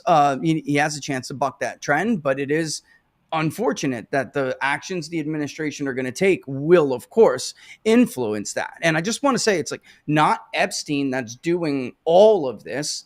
This is now the latest in the series of mess ups. The big one started with Iran. Again, I'll say it again. Everyone makes the mistake of thinking MAGA is only self-described Republican. That is not true. And the independents that backed him, that backed him strongly and have been holding him up, all the groups that actually held him up in solid approval territory are now the ones that are starting to become the problem for him. So that's why he's falling dramatically. Young people, independents who lean toward MAGA, Black men, Hispanic men, all of it, that's his problem right now. And it's not going to be easy to get them back once they fall to those levels. It's just not. It's people are acting like that's something he can change with a single positive news cycle. It's not. It will take time. It didn't get here with one bad news story, and you're not going to dig your way out of it with one good news story. Iran, though, was a big one because independents don't care at all about Israel's problems. They don't care at all. It's a sequence of mistakes that are really unnecessarily hurting him. Yeah. And so from the law and politics side of the equation, Richard's here to give you the politics side of the equation, and Viva and I give you both the law and the politics side of it, but more on the law side. I mean, we've seen this. Viva, do you have any doubts? If you put Pam Bondi in a cross-examination and deposition, you could take her apart in an hour and make her look like an utter idiot for how she's handled this. I wouldn't want to, but there would be public statements that are mutually incompatible, irreconcilable fundamentally, that she has made and that she's expecting us to believe. Now, if that memo was signed off by everybody, you compare it to Pam Bondi's memo of February 27, which referred to Epstein and his clients. All right. Yeah. Oh, not only that. The other thing is, it's like the methodology. Like, it's what the stuff we do. Like, how do you know what you know? So my brother teaches in philosophy, metaphysics. There are actually people wearing that there was a metaphysics jersey with somebody at the game today. But how do they know Epstein killed himself? They don't even explain it. It's like, okay, how do you know that? Did you review the autopsy? Have you noticed Kash Patel could not answer Joe Rogan? Okay, God bless Joe. Nobody's going to confuse him with a PhD in understanding law and politics and anything else, right? I mean, Joe tells everybody, I'm an idiot, so don't follow what I do, right? He's naturally curious, but he doesn't pretend to know. And even he's like, well, what about these things in the autopsy? He couldn't answer. Kash Patel couldn't answer, and it's not in this memo either. This has got to be the worst cover-up memo in the history of cover-up memos. Robert, I genuinely believe the memo was intended to throw people under the bus or discredit the administration because it's impossible. Me too. Yeah, I agree with you. And that makes me wonder, Todd Blanche, got to go. I mean, if Mike and some others want us to go to bat on Emil Bove and these other people, then get Todd Blanche out. Don't tell me Todd Blanche is a stand-up lawyer when he's putting this nonsense out. When he's clearly, no, he's throwing Bongino under the bus and everybody else under the bus, but he's flat out lying. And he knows he's lying. He's a corporate whore lawyer who got to briefly represent Trump. Why was that? Why did that mean he was going to be a good deputy attorney general? I'm going to get disinvited from every invite list by the end of this. You're going to get me disinvited from future. Yeah, exactly. But Viva totally denies. We're all done. My evil twin, Paul Barnes, has attended to say, again, Alan Dershowitz has confirmed his existence. It's just disturbing, it's unsettling, and it's unfortunate, and it's what drives us nuts is it's unnecessary. It's unnecessary, and it can be fixed quickly. President Trump what I love about Trump is he will reverse course on a dime. Yeah. When he realizes he's in deep trouble, he's got himself out. As he's the Teflon Don in more ways than one. I hope, by golly, listens to his base, listens to his audience, listens to the people who are truly his supporters, who want the best for him, makes the right decision. That's twofold. Appoint a special counsel to handle everything related to Epstein, give them full power, and say you're not going to fire him. They can go wherever they need to go as to Epstein. Number 2, fire Pam Bondi, or just ask her to step down and she can go get another lobbying gig and get a bunch of cash. And elevate Harmeet Dillon, bring in Matt Gaetz as a recess appointment. Go back to your original instincts on Attorney General. You've had 3 disasters as Attorney General. You don't need a 4th. Robert, that was one of my questions. I'm going to bring up my tweet. They can appoint a special counsel to investigate this. To reopen, to go back to Acosta's original plea deal, find out what was subpoenaed, what wasn't, why the warrants might have been drafted in very specific, ignoring other potential evidence. Go back and reinvestigate the entire file, because I can imagine the FBI is going to say what I've been saying from the beginning: the file's corrupt. We did the best we have with this. From this, he killed himself and there were no clients. Yeah, because the evidence either was never there or was destroyed because we never looked for it or we destroyed it. It's like rereading the Warren report. I was just going to say that, Robert. Don't worry. Lee Harvey Oswald was alone. He definitely operated all alone, had no CIA ties. And what's your source? Well, I reread the Warren report. It's like, you got to be kidding me.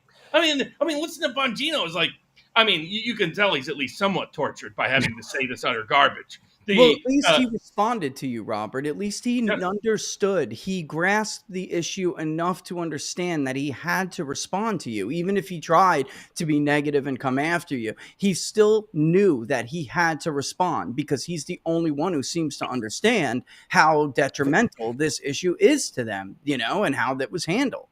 But he tried to defend it, at least. I have a feeling like Barnes might have been too hard on Bongino and Patel, only because ultimately I think it's obvious there was a shutting down from Bondi or someone. I don't know who Bondi answers to. Everybody says Bondi. Or Trump. I think it starts with Trump. I think Trump decided he didn't want this out for whatever reason and decided, hey, just shut this down. Mm-hmm. At least be competent in how you do it. Like I said, I don't mind a criminal. I don't mind a dumb person, but don't combine the two. You get dumb criminals, you get a disaster. Like everybody says, criminals have low IQ, Barnes. No. Caught criminals in prison have low IQ. The smart ones ain't in prison to begin with. So my problem is, it's like, okay, let's say you want to cover up for Israel. I disagree, or cover up for London or MI Britain, whoever it is, or the CIA, whoever it is you want to cover up for. Which, again, Ratcliffe put out a report on Russiagate, which is a good transition into that, onto Comey and the rest, which was clearly just a distraction technique, because all they were doing was recycling prior referrals made by Congress to the Justice Department to investigate Comey and Brennan, and they never have. Yeah, which nothing has happened, by the way. No, nothing. It's purely fake.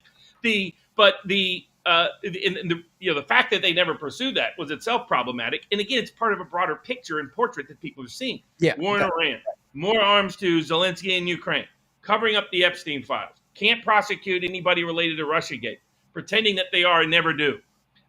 This also is not the week to even disclose that, even if you actually had a serious investigation, because at this point, the people are accustomed within your own base of just being lied to and gaslit. Oh, yeah, it's coming. Bondi chose Epstein herself to be the signifier that she was part of MAGA. That's right. She talked about it incessantly. Right. And she did this. And that's another part of my criticism is just basic optics in politics and setting of expectations, right? The expectations game It's been botched from the beginning. I mean, Robert, you don't pick this week to do this anyway. You pick this week to celebrate your survival from an assassination. You do nothing to step on that day. Nothing. And you just got your bill through. You got your bill through on July 3rd. You got a ceasefire done. You got a new trade deal. You've got some new tariffs to announce. The job growth is great. The wage growth is great. The immigration policy is going well. You finally get some relief from the Supreme Court, and you decide to torch it all with hiding Epstein docs. I'm sorry. There's no depth. There's no politically justifiable explanation that says this person is competent or intelligent. And if you're going to kick the can beyond the weekend, please do not step on your best weekend. It could have been simple to do. If I was ordered to cover something up, I could at least do it competently. I mean, like I said, I don't mind her being a criminal. I don't mind her being stupid. I mind her being a stupid criminal in charge of the Justice Department. And Baris, the fears just sound ridiculous. They just sound ridiculous because they can't reply to any of this. Like, and Dave, you're the nicer one. I see Dave on Twitter all the time. You're like, hey, listen, I mean this sincerely. Answer me this question. You notice they never reply with a sincere answer. No merits. Sometimes they reply more when I'm an asshole than when I'm polite. But I the thing is, I don't want people thinking I'm going after Todd Blanche to be destructive. But like, that explanation, Todd, makes zero sense on its face. And if it does make sense, it throws Patel and Bongino under the bus. Imagine being so politically daft to write that.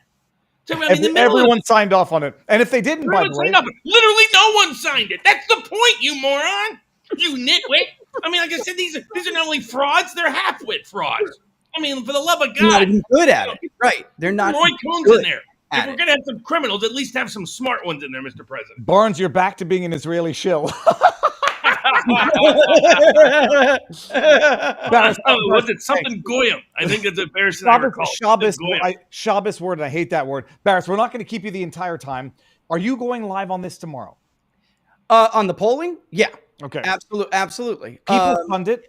You're on Rumble. You're on YouTube. Your Twitter handle I've shared repeatedly, but and we'll locals. do it again. People's Pundit.locals.com, where he gives exclusive access to the inside polling data, as well as his polling is solely supported by you, ordinary people. Public Polling Project. I remember when he launched it. He ends up digging in his own pocket a lot for it, but it'd be nice if he didn't have to pay everything, go broke on it. So the goal with that is to make sure there's no secret sugar daddies out there. So you're getting honest data that you, the American people, deserve to reaffirm the original George Gallup purpose behind the idea of polling in the first place, to allow the ordinary American's voice to be heard in Washington, D.C., and a place where they're often ignored. And so it's good work, big data polling. You can go there. You can support all the polling project, and you can get all the inside intel, inside information, early news at peoplespundit.locals.com. I had to refresh. You did it better than me. I had to refresh my browser. This is the page, and here's the link, everybody. So go support Richard, Rich, Baris, People's Pundit, and Richard. Thank you very much. People are going to be a little black-pilled, but I think it's necessary. It's the first step towards healing. Well, now's the time to act. Now's not the time to sleep. Now's not the time to get depressed. Now's the time to act. Let Trump hear your message. Let everyone in Trump world hear your message. That is your best chance to get a change of direction. Thanks for having me as always, guys. I'll see you all soon, all right? Absolutely. Have a good one.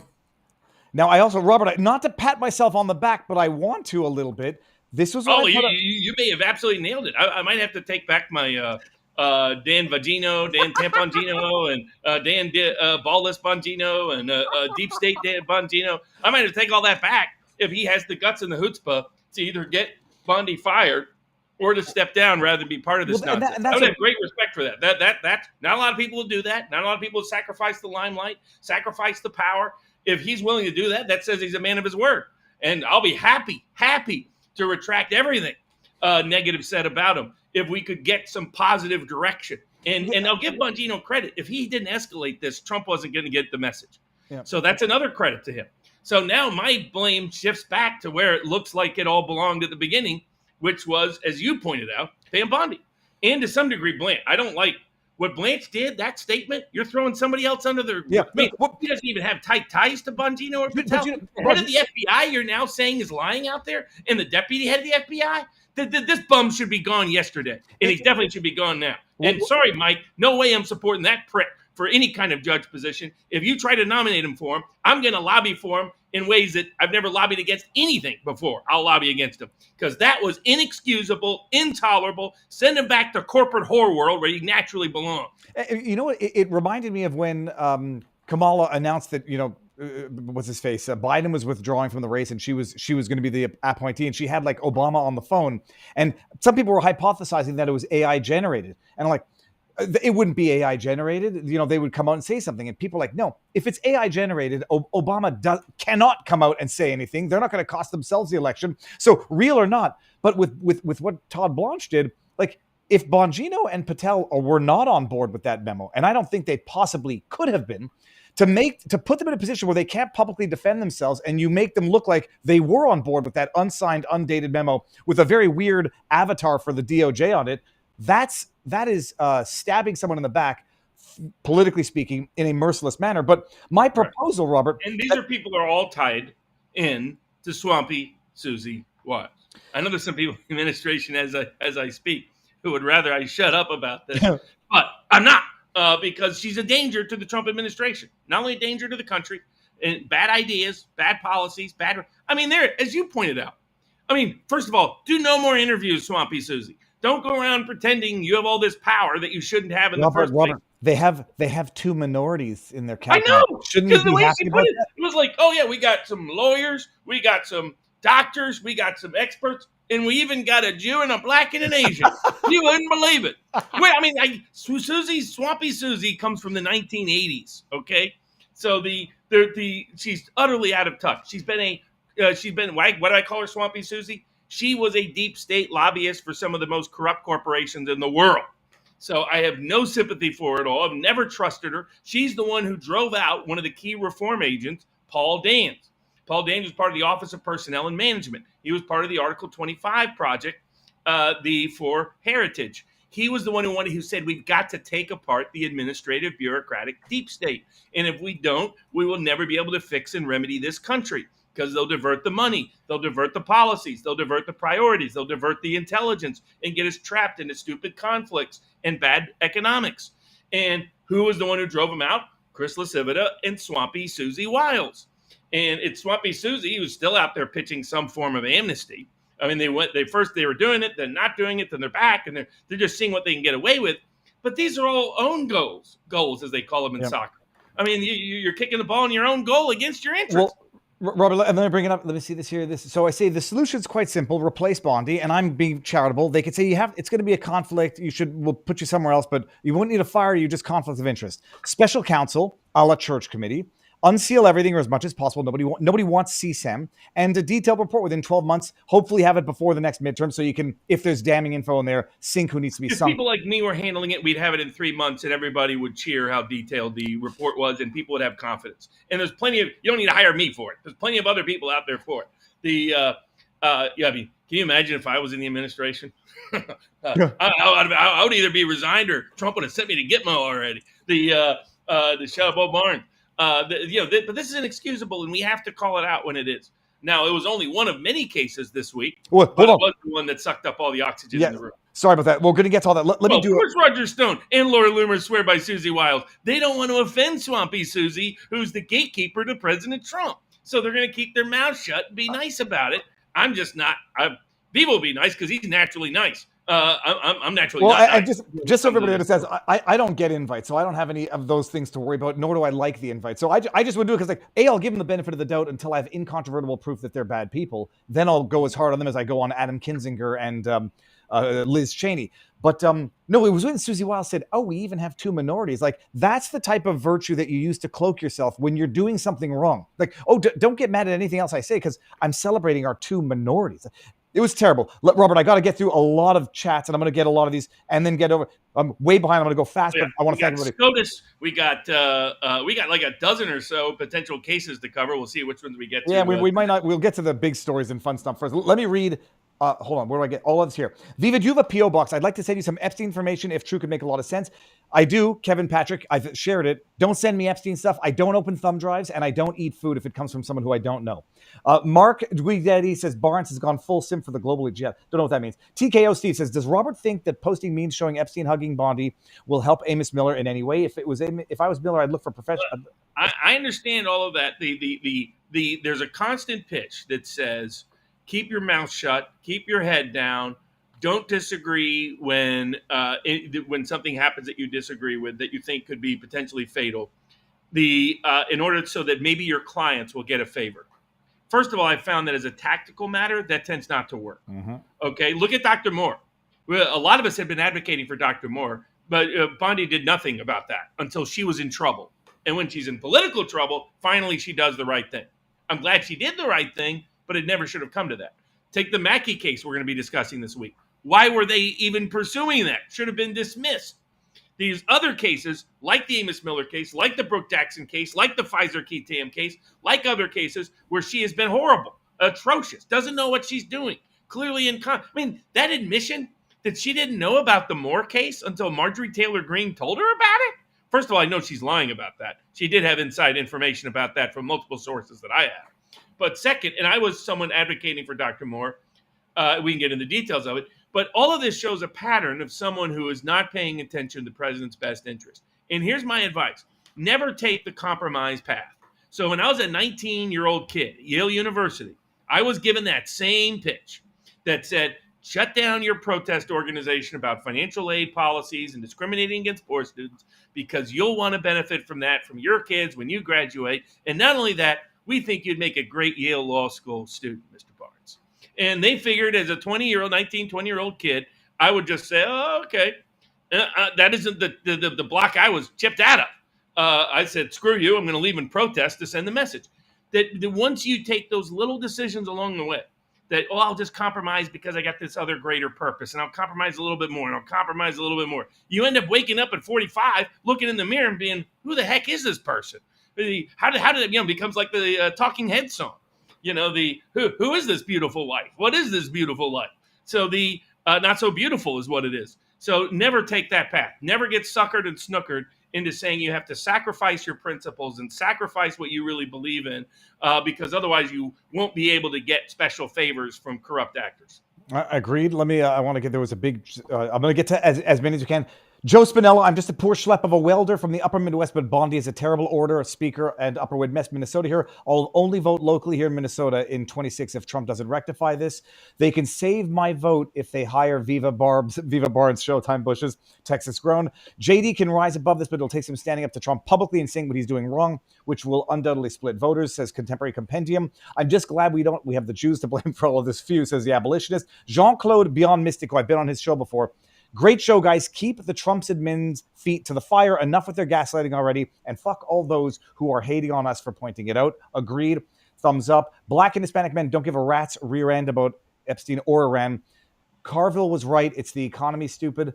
Oh, they might care if it's deflecting from what they care about to go there. But Viva Fried, don't be afraid. Tell your viewers about the joint sexual assault rape lawsuit filed by Trump and filed against Trump and Epstein by the 16-year-old girl. I think she recanted any statements against Trump, whether or not you believe the recanting. Yes, we've talked about it before. And Trump does not fit the profile at all. Trump went to first of all, why would Trump publicly talk about this if he was implicated? Anybody saying Trump's implicated in this is out in left field, because if he were, it would have been out already. I will say, doing this makes people believe it. That's what's driving me crazy. Majority of Americans now believe he's in the files because of how badly this has been handled. This is incompetence in handling it. We got AG and Bondi's human trafficking, Scientology in Florida. Trump will embrace Susie Wiles and push away the AM1. So Barnes... So I'm just going to go through these real quick because we got more on Rumble, then vivabarneslaw.locals.com. Barnes just 5 weeks ago said we have to support ethnic... Thank you. That's exactly what he said. All right. I'll get to that one in a second. Thanks for the... So now we got... You all miss Trump live now, said he spoke to Bongino and all is okay. We'll see about that. Angie Kai says, I'm done across the board. Any Zionist candidate will not get my vote. Every single issue that's random name on Rumble. 76 Patriot Girl, no tax on tips isn't really no tax. It's no tax on tips. Yeah, we talked about it last week. Bulldozer. We had a solid 6 months, but this damn administration is starting to fall back into the same deep state habits it did the first time. He had an excuse the first term. He knows better now. Itsy Bitsy Spider. At what point does J.D. Vance have to step down? If he steps down, he doesn't have a political career to save. He's got to step up. You would only do that if there's a complete economic collapse based on policy decisions, or he commits us to ground troops in the war, and that would be something you deeply oppose and would be intensely unpopular. That's the only time Vance. We're a ways away from that at this point. No. I don't mind that news that possibility circulating though, because you can tell it gets Trump's attention. Bongino talking about stepping down got Trump's attention. Now, whether Trump's going to issue any correction is the big open question, because you pay attention to what podcasters like Andrew Schultz think, for example, or Tim. I'm blanking on his last name. The guy who's often on, bigger fellow that's often on with Joe Rogan. Tim Dillon. Tim Dillon. Those people have more influence than Fox News, Trump. Fox News is watched by geriatrics that are very busy watching in between the drug, the pharmaceutical commercial. Like there's some good people out there I know watch Fox. But for the most ordinary voters under the age of 60, they rely on social media and podcasting. They do not watch Fox News. They do not watch CNN. They do not read the New York Times, the Wall Street Journal. No one cares what they think anymore, or the Washington Post, other than Trump. But Trump consistently thinks that, and that leads to him making bad decisions. And if he thinks he's out of dodge on the Epstein case, he's totally wrong. Well, Ginger Ninja of our community says he's done with Trump. You could see it up there. He says it with sadness, no longer a Trump supporter. I mean, you're losing the most loyal people you had. Election integrity is most important, but corruption is definitely part of this. And Epstein list. And put it another way, what votes did he add by this? Did he add a single vote by this? Oh no, it's not like he got the Democrats to insist as a list, but he's not getting one Democrat vote. So it's a net positive of negative. Trump put the ring on instead of throwing it into Mount Doom, says Juan. While this show is going on, the FDA just approved the Moderna vaccine for kids 6 months. Well, we talked about that last week. But in fact, we'll get into that. Well, this clown show, not our show, but the clown show. Right, we'll get into what Stop the panic. What that's about, what the lawsuit is about, etc. It's been a week, Angie K. It's been a week. It's time to start putting pressure vocally. I don't want. Oh, absolutely. You got to when he's on the edge of making really disastrous decisions. You got to be as vocal as possible. I've discovered. You just watch Trump. Just look. If maybe enough of us had made enough noise at the beginning of COVID, or got people like Tucker and Steve Bannon to be on the right side rather than the wrong side where they were on initially, then maybe none of that disaster happens. And then he's reelected in 2020. We don't have lockdowns. We don't have mass medical experimentation on our citizens here and around the world. Maybe those things go differently. So the people that tell me, oh, go slow, go quiet, be patient.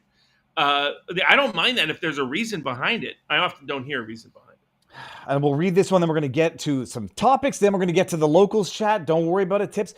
Premium Angus and Wagyu biltong from Biltong USA. High protein, no additives, authentic handcrafted meat snack. Naturally air dried and delicious. BiltongUSA.com. Use code BARNES for 10% off. It's delicious stuff. Ratcliffe has a disturbing O-face when Trump said we were sending more weapons to Ukraine. Someone needs a tissue. I believe what Alex Jones had to say. He said Trump has the documents and is using them to keep the deep state in check. No, I mean, he'll keep the deep state in check all the way out the front door. Okay, don't believe it. I'll get to the rest. If I miss any of them, I'm going to screenshot them and read them during tomorrow's stream. Robert, let's... You want to say the list real quick, but we're not going to get to everything tonight? So we've got Russiagate, which we briefly discussed. Really, you already covered that. And Epstein. The other ones are the right for the government to withdraw pleas in the 9/11 cases that are being handled in a weird way, in my view anyway. Mm-hmm. It's totally outside the normal constitutional process. But the court dealt with that. The courts dealt with that, the D.C. Court of Appeals. The rights of detainees. UN. We're now sanctioning private lawyers that work for the UN. I wonder if there's another country involved again. Whether that's the most wise approach. Trump can at least control his own executive branch, according to the Supreme Court. Good ruling there. We got Second Amendment gun nuisance cases. When is being in a sex cult part of your First Amendment rights? That is being adjudicated in certain criminal cases. We've got third parties. When do they have the right to access? Who controls them? Does the party control them? Elon Musk might want to read this case. Or does the government actually control what third parties get to do and how they get to nominate people? Ninth Circuit decision this week on that. When is discovery? When are you entitled to public rights to discovery? This also has an Epstein kind of undercurrent. Or when does the government and the courts get to hide it from you? That went to the courts this week. We discussed the Dr. Moore case. Great to see that dismissal there. And the Mackie Mean case. And we got birthright citizenship. We got more injunctions. We got ICE arrest. They're being enjoined again. And we got the Fair Bet Act. And we'll see what we get to in that whole long litany. Okay, now we're going to cover a few real quick because they're going to loop together. Douglas Mackey, the meme maker, the Ricky Vaughn, had his case unanimously sent back for remand for dismissal because they deemed not anything on the substance of whether or not you can be prosecuted for memes, but that there was a lack of evidence presented that could allow any jury to come to the verdict that it came to. The question I had is this. I did give Pam Bondi a little grief and faulted her for even pursuing the contestation of the appeal. Am I, for two questions. A, am I wrong in thinking that they could have just dismissed the charges without a pardon and dropped the entire case and not contested it before the Court of Appeal? And two, the question was, why do they remand it for dismissal instead of just dismissing it themselves at the appellate level? Because the appellate court technically doesn't dismiss. They only give directions to lower courts. Okay. The directions are binding, basically. Correct. Yes. Okay. Yes, it's precedent. Okay. So the lower court is going to have to dismiss the case. For those who don't remember, he just put up funny memes. Ricky Vaughn, the Charlie Sheen baseball character from Major League, that's all Mackey really did. And he put one up about how you could vote by text and these kind of things. It was an obvious joke. To me, the big problem was criminalizing memes and First Amendment speech and reclassifying it as somehow civil rights violations. And I found that deeply disturbing and thought that the U.S. Justice Department should have come in and petitioned the Second Circuit to dismiss the case or to instruct to remand with dismissal, not defended the case, but gone up and said, this was an outrageous case. It never should have happened. And we want a precedent that says it should never happen again. But of course, Pam Barbie, there's no evidence she knows the case exists. I mean, it was like the Dr. Moore case. But so, because everybody should appreciate it was dismissed not on a procedural issue, but on an evidentiary issue, but not on the substance. The case was so ludicrous that even a bunch of federal appellate judges who don't like Trump said you should never have brought this case and legally can't, because literally no rational jury could convict this man of conspiring when there was literally no evidence of conspiracy. That's a good thing, but the bad thing is they didn't adjudicate on the merits of the law itself. So could Pam Bondi have come in and said, not only are we dropping, we're either dropping the charges or we want a determination on the constitutionality of this provision of law. She could have done that. Absolutely. And she could have asked for the Second Circuit to reverse with dismissal with prejudice, recognizing there was evidentiary insufficiency, but also saying we agree that legally there was a constitutional violation in this prosecution, not to mention the venue violations and everything else as well, which are egregious here. But she literally instead defended it and tried to get the Second Circuit Court of Appeals to affirm it. Okay. I mean, that's how, this is an incompetent, I put out the joke, if you name the band of Bongino, Patel, and Bondi, it would be the Three Blind Mice. That's being generous when it comes to Bondi.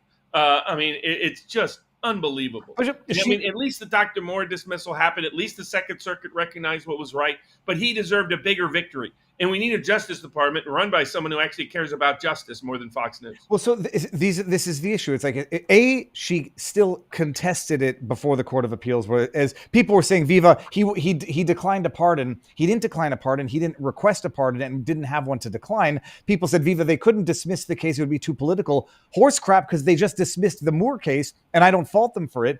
But how long did they pursue or continue the Moore case? Because they'd been in all the way through. It was in middle of trial. It was middle of trial. And we've been begging and screaming because I worked behind the scenes. He had approached me at the beginning. I said, tell everybody, people who may not know, Dr. Moore issued fake vaccine certificates, destroyed the vaccine, destroyed instead of administering, gave kids saline, but the parents didn't want the kids knowing that they were doing this. He did informed consent with his patients. That's it. So his patients came in and said, we want to be treated as vaccinated, but we don't want to take the COVID vaccine because we don't think it works. We think there's other ways to achieve the same medical benefit of the risk from the drug was higher than the risk from COVID. And they were right. And there's no dispute they were right. It literally had nothing to do with the federal government. He didn't bill the federal government for this. He didn't receive money from the federal government for this. The federal government was just sending vaccines to everybody. And all he did was, instead of giving them the vaccine, he gave them what they wanted, in which he thought was, with an informed consent, the correct medical decision, which was clearly right. His actions saved lives. His actions reduced disabilities. His actions are what a doctor's supposed to do. He didn't rob anybody. He didn't steal from anybody. And the federal government was calling it a federal crime to disagree with them about COVID. And Pam Barbie says she didn't even know the case existed until it was the middle of trial this week. I'm sorry. The trial was now under the Trump administration. Yeah. At what point is it such a big machine that you can give them not credit, but you can say like they're not supposed to know every case that's going on in every federal jurisdiction? They can't. Yeah, I mean, you should go through it. We'll get into with Robert Kennedy and what he's trying to deal with things. But can you know every case? No. Can you know high-profile political cases like this that have tons of people saying, please look here, please look here, please look here? Yes, you should. And to be honest with you, there's not so many cases that you couldn't go through all of them as Attorney General. You could ask, okay, give me what each case is that's currently. Why is Roger Ver still being criminally prosecuted? I didn't fully appreciate that he was in jail. I don't know when Dr. Moore served, was in jail for 22 days, give or take. The trial was going on right now. So this, admittedly, you'll say at whatever jurisdictional level, whatever federal level, Utah. But federal court in Utah, yes, so led by D.C., by the way. This was not local Utah prosecutors who were mostly obsessed with this. This was a D.C.-led case. Well, that would make more sense in that you're going to have activist prosecutors who are not on the Trump administration ideological board that are not going to bring this to the attention of Bondi to get involved. So they continue the persecution, much like that the prosecutors in California are still maintaining the persecution against Roger Ver. Then 6 months in, the tax division at the various highest ranks of the Justice Department. I mean, this is another case that it's inexcusable what happened in Epstein. Inexcusable what happened in the Mackey case. Inexcusable what happened in the Moore case. Inexcusable that Amos Miller is still getting harassed. Now we got a little fundraiser going where you can get some Amos Miller almond. I don't know if you got those almond chocolate chip cookies. They are the greatest cookies on God's given earth. I mean, it's unbelievable. So just great, but he's still facing harassment from a range of federal agencies and cases, and then you have the Roger Ver case. For those that don't remember, Roger Ver they're prosecuting. It has all the elements of lawfare. What is lawfare? One, they have a novel theory of prosecution. In other words, weaponizing and misusing and abusing the legal system for political partisan purposes to target people for constitutionally protected activity, which is supposed to be prohibited by both the First and Fifth Amendment of the U.S. Constitution as applied to the federal government. In the context of Roger Ver left the country because he'd been previously harassed when the federal government, after he was a libertarian who pointed out their corruption in Ruby Ridge, their corruption in Waco, they decided to put him in prison, federal prison, as a young man, solely because of fireworks, how he bought fireworks. He realized, okay, now I'm going to expose the entire global deep state and their corruption with central banks and central planners and how they use fiat currencies. And I'm going to say Bitcoin could be a democratizing tool to release people to liberty and freedom around the world. And he thought, maybe the CIA is not going to be happy about this book, so maybe I should leave the United States, but do it all legally. Go through all the legal protocols, hire all the lawyers, hire all the accountants, pay tons of money on tax he didn't even know. And then they come back years later after he publishes a book outing the intelligence agencies, outing the central banks for trying to corrupt our financial system for their politically abusive, pernicious purposes, and decide that they're going to re-examine every single tax decision he's ever made in his life, put him under a microscopic review, and decide that he owes a bunch of tax, but they won't tell him how much. He keeps asking him, how much do I owe? He even filed FOIA requests saying, do you think I owe anything? Please tell me. I'm happy to pay it. They refuse. They refuse to tell him. Instead, they indict him. And they indict him by stealing his attorney-client privilege records and then lying about it. Those records proved he completely relied on what they told him. They lied to a federal judge about it. They lied to a federal grand jury about it. They lied to the Justice Department about it. They lied to a Spanish court about it. They lied to Spanish prosecutors about it. This is an outrageous case that attacks and demonizes crypto and one of the most principled freedom fighters in the country. This is a man who led the fight for Ross Ulbricht. This is a man who has been behind the scenes in freedom fight after freedom fight after freedom fight. And I speak from personal professional experience witnessing him do it. Very generous individual. This is a ludicrous case that is attempting to take criminal tax law and put people in prison based on a novel theory of tax law because the IRS wants to tax you for your existence. The IRS wants to impose a property tax on you that would also be unconstitutional, disguised as a wealth tax or an exit tax or anything else. And they're using it for those nefarious purposes as well, but they wanted to pay back somebody for his constitutionally protected activity, and the party that's still being complicit in it is the Trump Justice Department, despite Trump promising he would end these kind of rogue cases against crypto. And so it's just another example. I mean, name the case where she succeeded in. I mean, has there been any? Has there been any? I mean, what's Pam Bondi's great success? At least Bongino and Patel can point to lower murder rates, can point to pedos being arrested. They can point to immigration enforcement. What can Bondi point to? Nothing. Nothing. She's literally achieved nothing but disaster for the president. And the Moore case is just one more example that she had to be guilted into finally doing the right thing and dismissing the case. Okay, so to Bondi's credit, the only thing I can say is good. So she got one thing right. Mackey was not right, and there was no good reason not to do it. And Roger Ver is still persecuting. We'll see what happens. He's got a court date now. I think it's late July. I want to bring up the tweet from AOC. Robert, to call Donald Trump a rapist, and if she did it from her personal account, which was my observation, and I'm not sure if it's a distinction without a difference or irrelevant. AOC on Friday put out a tweet, glib, so they're so catchy, pithy. Who would have thought that electing a rapist would compromise the release of the Epstein files? And I said, was she thinking about Joe Biden and Bill Clinton? Well, that's people who are rapists. Two people who did hide the Epstein files. Is that who she's referencing? She put the tweet out, and I actually called her a bimbo, which it's the first time I've ever called a woman a bimbo. I called what's her face from New York a bitch once, and she deserved it when that happened. She sent this from her personal Twitter account. Now we know how when it's convenient, Elizabeth Warren, Deborah Haaland, when they make defamatory statements, they get all the protections under the Westfall Act and whatever. Does it, coming from a personal Twitter account, does that sort of strip her of any arguments for immunity that she might have otherwise had? Not at the moment, unfortunately. Based on the Covington kids case precedents, they've said members of Congress have complete immunity for anything they say if there's the most tangential possible relationship to their public office. So she knows she's immune. That's why she can say those kind of things. And the credit to, again, Thomas Massie, he has been pushing legislation in the past to fix this, so that being elected to Congress is not a license to libel. But right now, based on the precedents of the misinterpretation and misconstruction of the Westfall Doctrine, AOC gets away with her libel, which I would just note to her, wouldn't be libel if she was referencing President Biden or President Clinton. Okay, so we got that. Other cases before we get into the Supreme Court stuff. Oh, that was the other one I wanted to bring up. There was I guess, okay.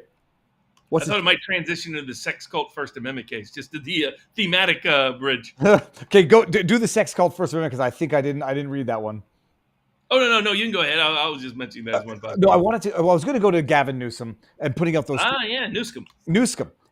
Quite clearly, by everyone's documentary evidence, they are harboring illegal minors on a cannabis field, either for work or either for other reasons, which might be even more nefarious. Karen Basshole is coming out saying we're going to divert funds. We're going to take funds and give it to illegal families who are under hardship as a result of Trump's escalation and aggression in California. At what point can they go to jail, and for what? Like everybody says, like, it's never going to happen and I can still hope, but let me still hope. Karen Bass, I mean, is that not some sort of criminal laundering of federal funds? Well, she's been a criminal for 25 years. This is what drives me crazy about the Epstein case.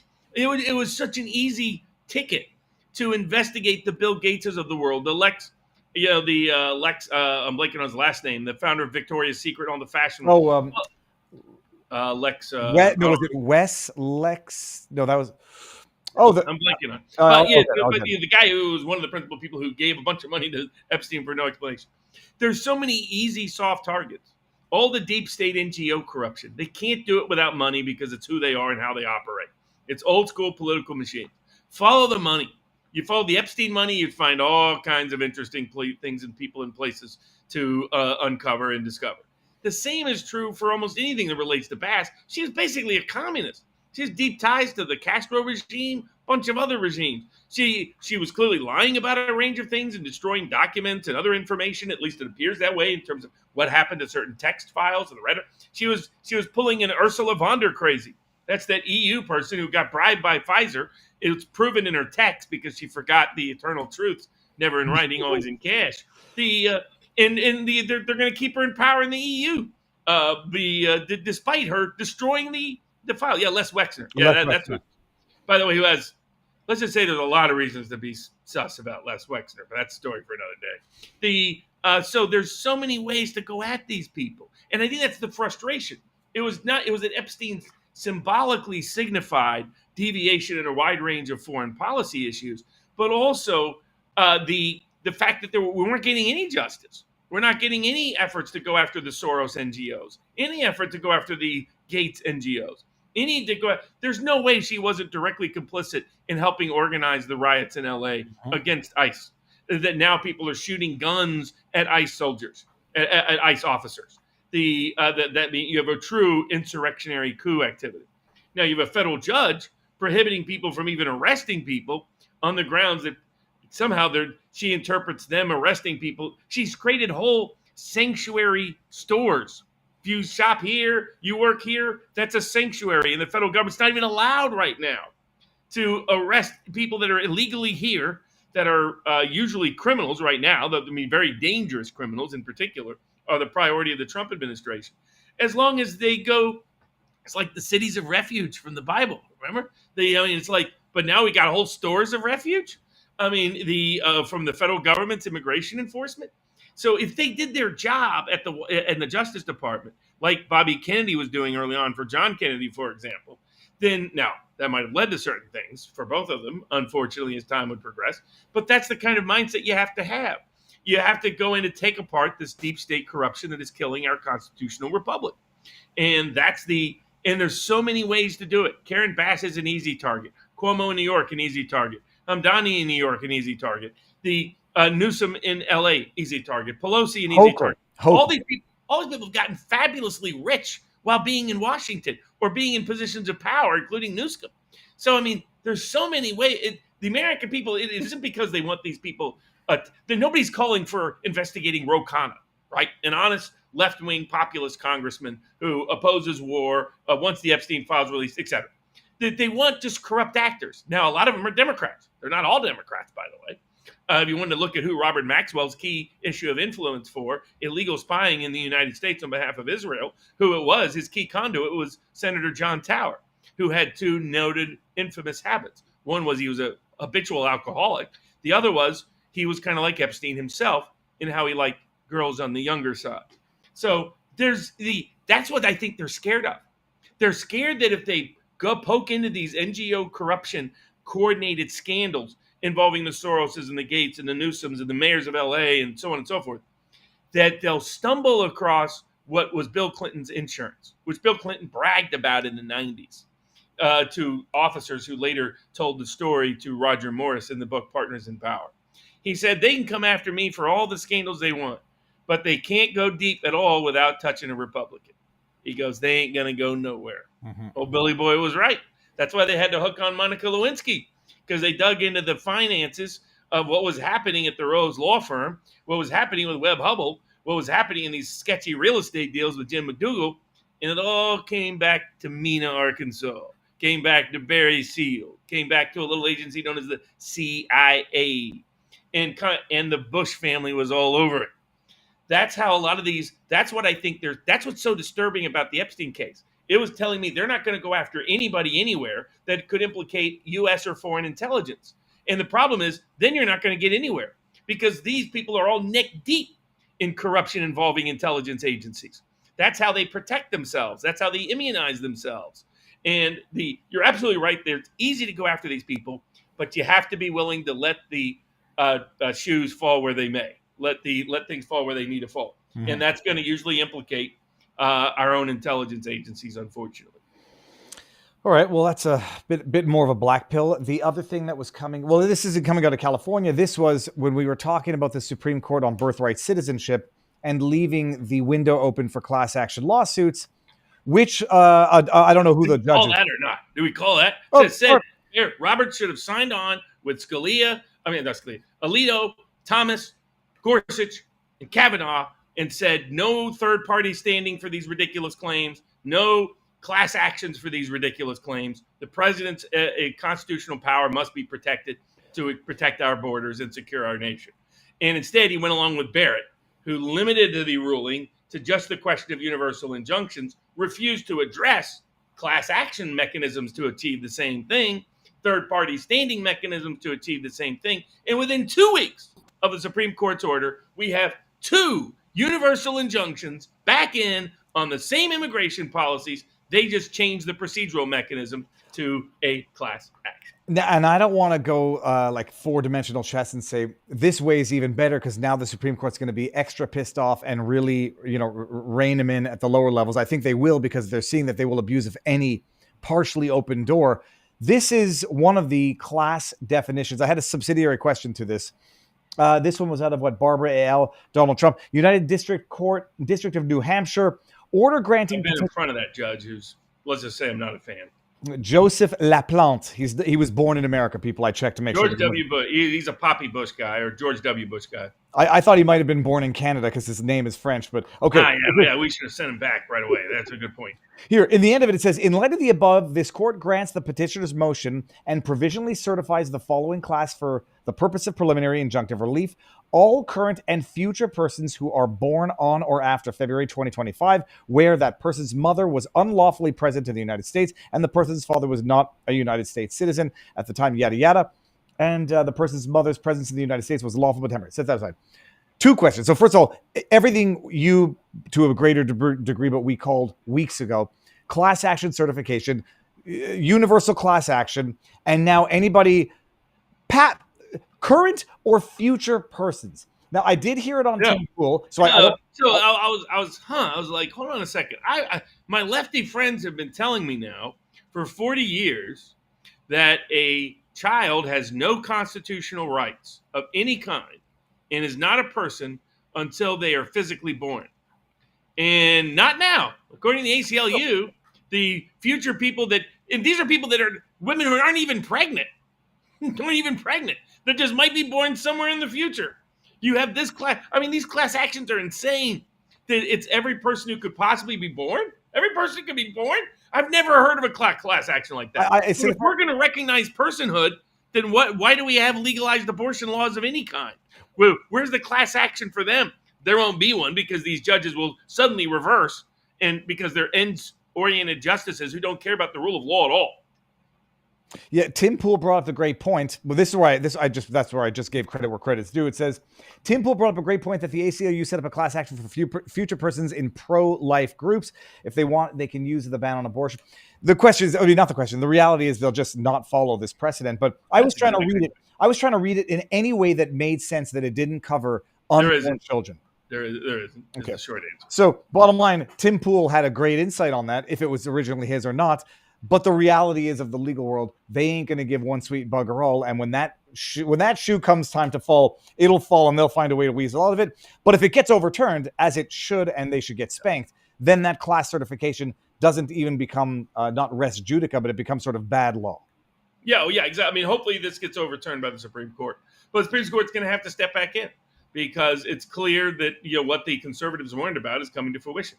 The lower courts have found a way to do the same thing, to muck up the president's ability to enforce immigration law by instituting class action universal injunctions that are as unconstitutional as the ones they gave before. Robert, before we get into the other stuff, I want to not catch up, but get caught up on vivabarneslaw.locals.com and our tipped questions there, where we've been very, very patient. I'll read them, but we're not going to answer the questions twice if we've already answered them. Gray 101 says, Trump needs to see the Epstein list isn't about punishing celebrities. Hiding the list says our loved ones and us can be freely raped as long as the rapist's net worth is high enough. That hits everyone at an instinctive level. JR Mac 85, $10. I think they should pitch Trump, hey, you should get out of DC and persuade your base on your actions and let the audience give their reply. Okay, I'm not sure I get that one. Is Trump King Theodan of Rohan? Who is Grima? What the hell is this? This is not English. Yeah. So that's a great Lord of the Rings reference. To the king that's a good king, but he gets occupied, possessed, if you will, by bad faith actors and bad faith advisors that lead him down the wrong path for a period of time. Then there's a redemption arc in the movie. Gray 101 says President Trump also promised a Fort Knox audit. Where's the gold, Trump? Artcetera says we need to hear from Brianne Dressen of React 19. Her groundbreaking lawsuit against AstraZeneca, denied dismissal by the court, challenges their failure to honor a contract for medical costs from COVID-19 vaccine trial injuries. The precedent-setting case is a legal must. Her coping with mRNA injury, Senate testimony I want to check this out. Worth a shot. I'm going to reach out to her if I can. Gray 101. Why are Trump and the EPA fighting in court to keep fluoridation in the American water supply? Yeah, that makes no sense. It's another example. So in the Brooke Jackson case, they're pretending that the Trump administration loves vaccines so much that they refuse to allow anybody to second guess it, even if they agree all of our allegations and accusations against Pfizer are true. That is directly contradicted by Secretary Kennedy and President Trump. So why is Pam Bondi's DOJ lying to the Fifth Circuit Court of Appeals about the position of the Trump administration? For the same reason they're lying about fluoridation. She's paying no attention. She is literally asleep at the wheel. I don't know what the memes. I mean, like, look, the meme of all time is going to be when you want to say you've got something done, but you're never going to get it done. You're just going to say it's on my desk, like Pam Bondi. We got COVID. Let the record show that I'm willing to pay for Richard Baris's rant. Hold on, I got to get back to the page here. Where is it here? That was from Chris Kraft 2. Thank you very much. Liam Sturgis. Here's a helpful graphic for my early efforts to raise awareness about Susie Wiles. Make good use of it. Well, let me just see this here. The thing is, I got to double check this before I can share it. But that's accurate because that's the PR and lobbying firm she was a part of. And you look at the profile, it's disturbing. Kimmy Hunt says, hey, everybody, praise God for a miracle 1 year ago today. This week, I begin my internal radiation treatments. They take 6 to 8 hours per treatment in addition to chemo infusions. So please pray for me. Kimmy's got a Give, Send, Go. It's givesendgo.com/Kimmy Guy. Yeah, do you see me on my back? I don't know, but your mic just, oh, no, say something again. Your mic just got loud. No, now it's off. Okay, try. Now it should be back on now. Yeah, perfect. Bender is great. Viva, check your P.O. box. Richard, have you been talking to J.D. Vance? I forgot to ask him that. Robert, I'm feeling lucky about the Kalshi Epstein files bet. Any news or rumors? We talked about that. Andrew Pixelato, the gun show in town. Rich is taking his gym time seriously. I want my MMA pollster charity drive. Rich Baris versus G. Elliott Morris. All proceeds to pediatric cancer research. Lucas Farber. Question for Rich. I'm sick of the Republican Party's continued betrayal to the core issues of MAGA and lately even Trump's betrayal.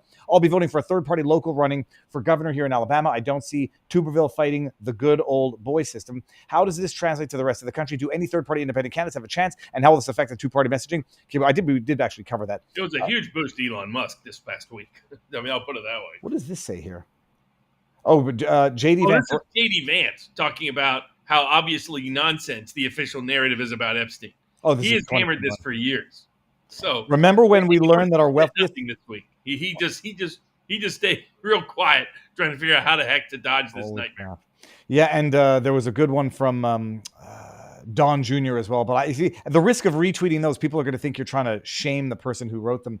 P. Diddy got off. Unfortunately, correct choice of language, Rich. Bondi is terrible, must go, no matter who enters the White House, persecution, yada, yada. Dr. Moore. She not get blamed for that. She let Maureen Comey run the case. They ran a bogus cover-up case disguised as a prosecution, and they let him off, and then decide, hey, after we help cover up for Diddy, let's cover up for Epstein, too. That'll be a big winner with our base. Average Joe says, Barnes, you're 100% right about Susie. S. Ren says, Epstein is about Trump administration running around yelling, promises made, promises kept, and this. Lolbertarian, Barnes, Baris, what are the odds that Trump does an extra face and Pam Blondie? 50% by year's end. Where's the Epstein files? Lies in the deep state. They need to be drug into the sunlight to wither the Warren burned out and then land. Everybody knows. How did this guy, I was looking in the memo. I was like, okay, so all the conspiracies allegations are false. Okay. Then tell me, how did he make all his money? They can't answer a single question, that fraud Todd Blanche. Les Wexner gave him all the money out of the goodness of his own heart, gave him power of attorney out of the goodness of his own heart. Paul Dance, South Carolina Senate. Rich can take North Carolina seat. I will only be satisfied when there are sufficient screeching coming from the NRSC. Pixadillo. Kobe's, if there are arrests for Comey Brennan, is that enough to cover up the Epstein debacle? There won't be, by the way. It helps. Will it fully suffice? No, but it'll be in the right direction. Yeah, it's not going to happen, though. I mean, it's obvious not going to happen. Comey made that clear by how arrogant he was running around doing everything. There's a certain way you hear about those things. You don't hear about leak or referral. That means nothing. That happens every day in Washington. Mm-hmm.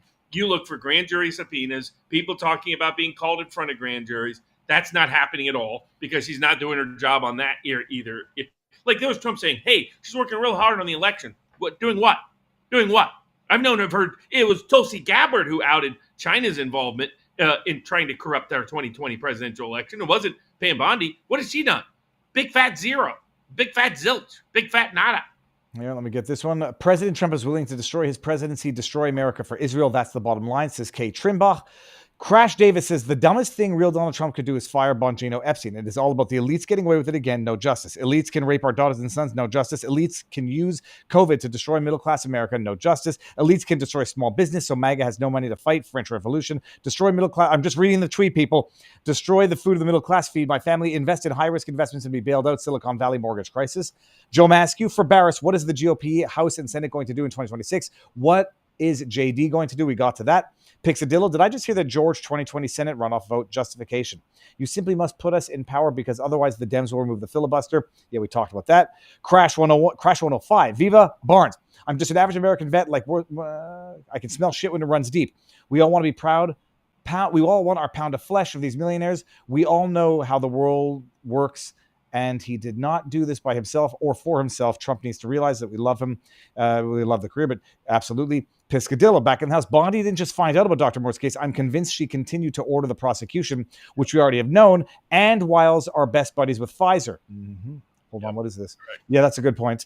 And let's take a couple more here. Don't remember when Ghislaine's everybody around the world, including the EU, and apparently Bondi has ordered the closing of all those cases against Pfizer.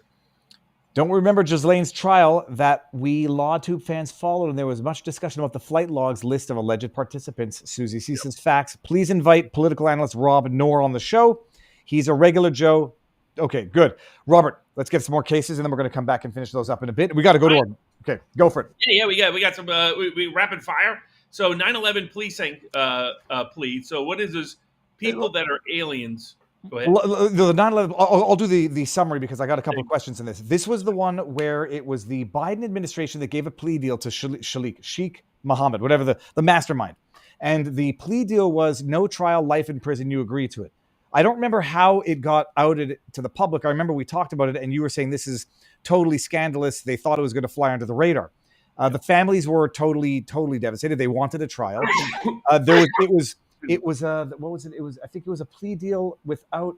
I might be mistaken. It was no death penalty. What it was, they took the death penalty off for the organizers and orchestrators of what, or alleged organizers and orchestrators of 9/11. And they were going to sit down and participate in committee hearings or whatever to answer questions. People were saying there will be no trial, there'll be no perjury, there'll be no under oath, and whatever they're going to sit down. And why would you agree to sit down for a committee hearing or whatever the hell it was instead of sit down for a trial where there's penalty of perjury and we can rely on the evidence? Okay, the deal got made public. It got blown up. People were outraged, and then they rescinded it. And now the question was, the lawyers for Sheikh Mohammed, whatever, said that they couldn't rescind it because he had already started satisfying his promises under the agreement. Court said they can rescind it. What was the controversy as to how it became public and why they were trying to slip it under the radar? So it would have slipped under the radar. It got public, and the Secretary of Defense under Biden had to withdraw it.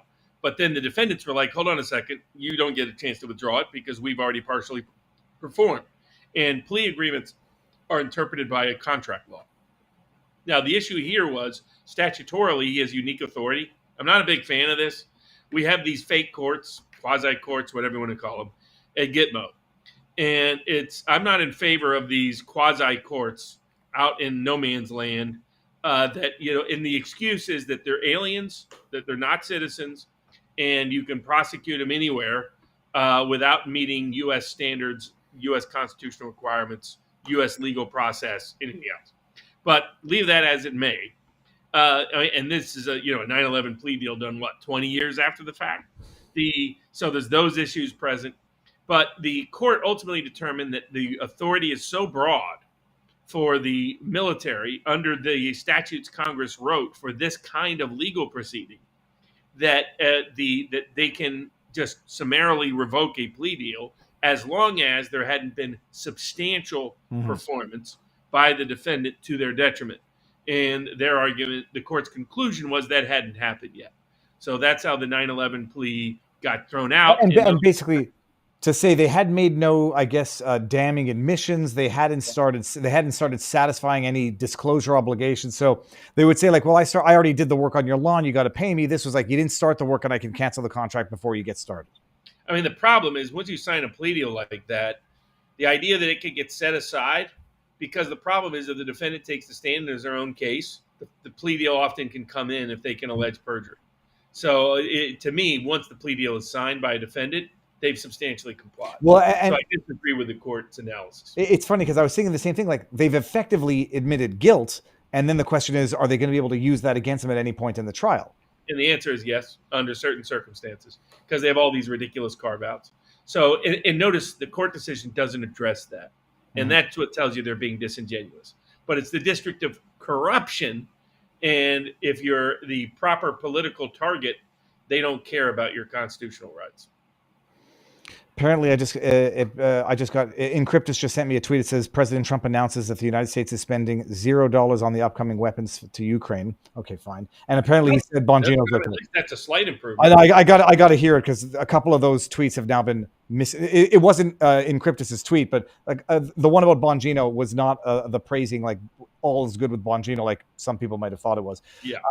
Hold on. Okay, good. I do think he's trying to rope Bongino back in. I think again, Bongino pleasantly surprised me. Your take was right, or was better than my take at least on Bongino because he's shown real chutzpah, which I didn't think he had. Well, some people are going to say like, oh, he waited too long to put his foot down. Like, at least say and do something. I mean, most of them up there are scared to death to do anything that has any courage. And credit to Bongino for stepping forward. Now I think he needs to continue it. If they don't get resolution within a couple of weeks, Bondi's still there, nothing's changed on Epstein, and nothing's changed on these other cases, then it's time to go back to podcasting. Yep. But Bongino, the podcaster, would be utterly ruthless towards what Pam Bondi has done at Justice. Yeah, well, and who knows how it plays out when he's at liberty to discuss. Maybe it'll be interesting what he might offer. But the thing is that he was in an impossible situation where you bail out too early, you sabotage the administration, and you want the administration to succeed, but you stay there. Silence is violence, and literally in this case, like you'll be complicit for the sins of the administration. And at some point, they're going to do the damage anyhow. So you may as well get out and let people know that you were never on board with it.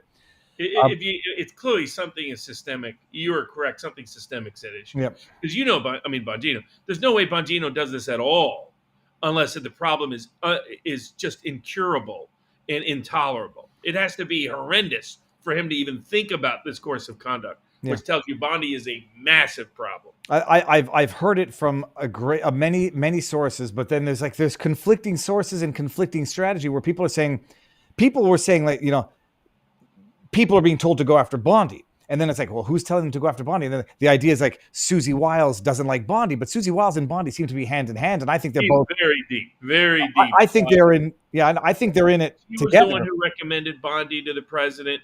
She was the one who recommended him, and she was the one who recommended he stick by her. So this is all Wiles at heart. Swampy Susie is up to her usual work. Yeah, and then I hear also people, the rumorings, this is Owen Schroyer from the InfoWars. It's on he put the video out, like people want Bondi, not Bondi, they want Susie Wiles out, but nobody wants to be on the chopping block for being, the person. They're all scared. See, I was having fun. I was on with Owen Schroyer this past week. I was on with Benny Johnson, a lot of fun with Benny. Was on with a bunch of international news stations around the world, covering different aspects of Epstein, all the rest. But in the process, you really got a universal reaction. And I was on with Owen. I was telling Owen, that Kristi Noem is Corey Lewandowski is particularly fond of her. Let's put it that way. And Owen was like, "You've already got me in enough trouble. Can you stay out of like that aspect?" I was like, "Oh, okay, it's got at it." But but speaking of questionable moves, look, I'm a huge supporter of Trump's tariff policy, but it needs to be an industrial policy. It needs to not be the stupid sanctions policy that the Biden administration did in weaponizing international institutions, weaponizing the dollar, weaponizing U.S. banks, weaponizing SWIFT access, weaponizing the U.S. financial system, and now weaponizing tariffs to make a political point. Separate that out. Deal with, I think it's wrongful, the persecution of Bolsonaro in Brazil. I think their censorship is outrageous. I share Mike Benz's objective that Trump needed to take corrective actions. I don't want it to come in the tariff context because the legal basis for that is all based on what Congress has delegated to the president, because Congress has exclusive control over tariffs constitutionally unless delegated.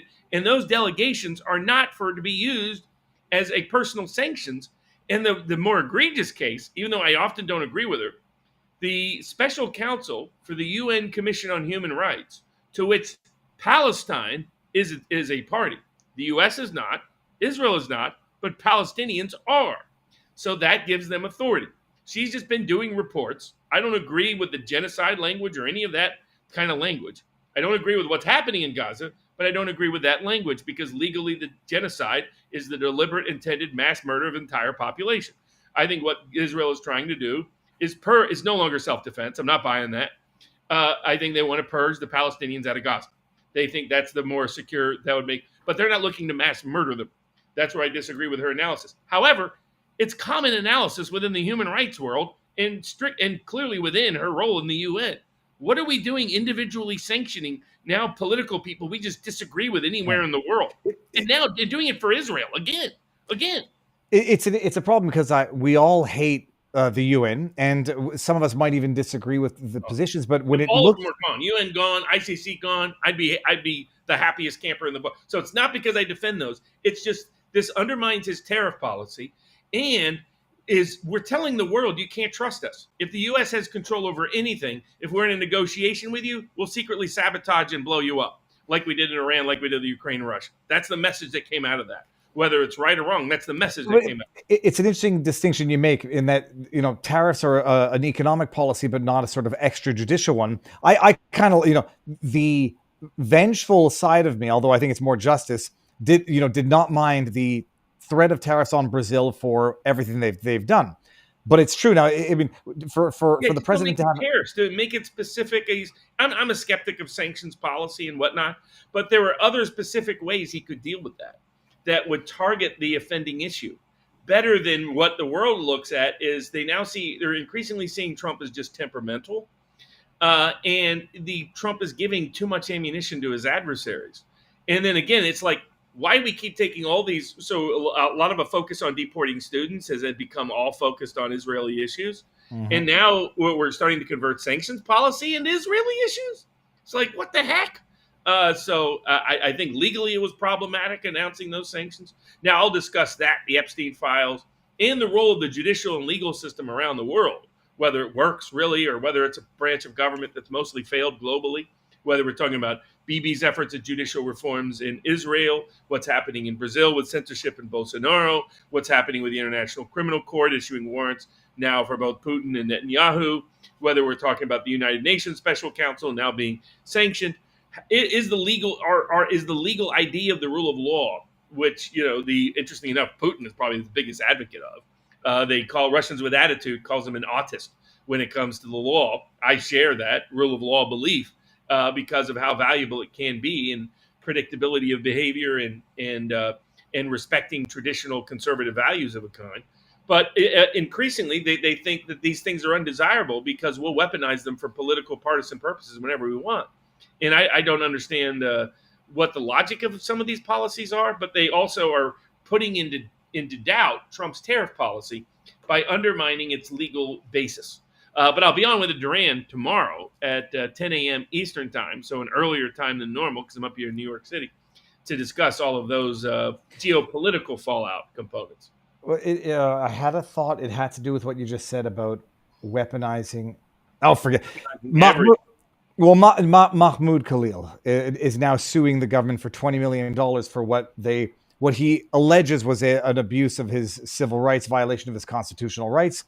What I was going to say is that is what I was going to say. Where do people come up with these money terms? I represent ordinary working people that get absolutely hammered, and I have to beg for small amounts of money from judges and juries and opposing counsel. In Canada, $20 million. I served 90 days in a detention center, and I'm supposed to get $20 million? Well, the guy out of Canada, the 15-year-old kid who killed an American soldier, he got $10 million, but he went through years and years of torture, and even still, it's $10 million to someone who's, I guess, objectively something of a terrorist, or I guess it depends on who you ask. $20 million Mahmoud Khalil is suing the government for. Now, some people say going after Mahmoud was not about necessarily the legality of the decision, although it's quite clearly relatively discretionary, but it was about a question of sending a message to all other students. Going after these illegal aliens, the way they're doing it, is about sending a message to shut down, effectively getting the border to shut down and getting people to self-deport. Now, I say the chickens are not coming home to roost. We'll see what happens with the lawsuit. He's suing for 20 million, violation of constitutional rights, unlawful arrest or unlawful confinement.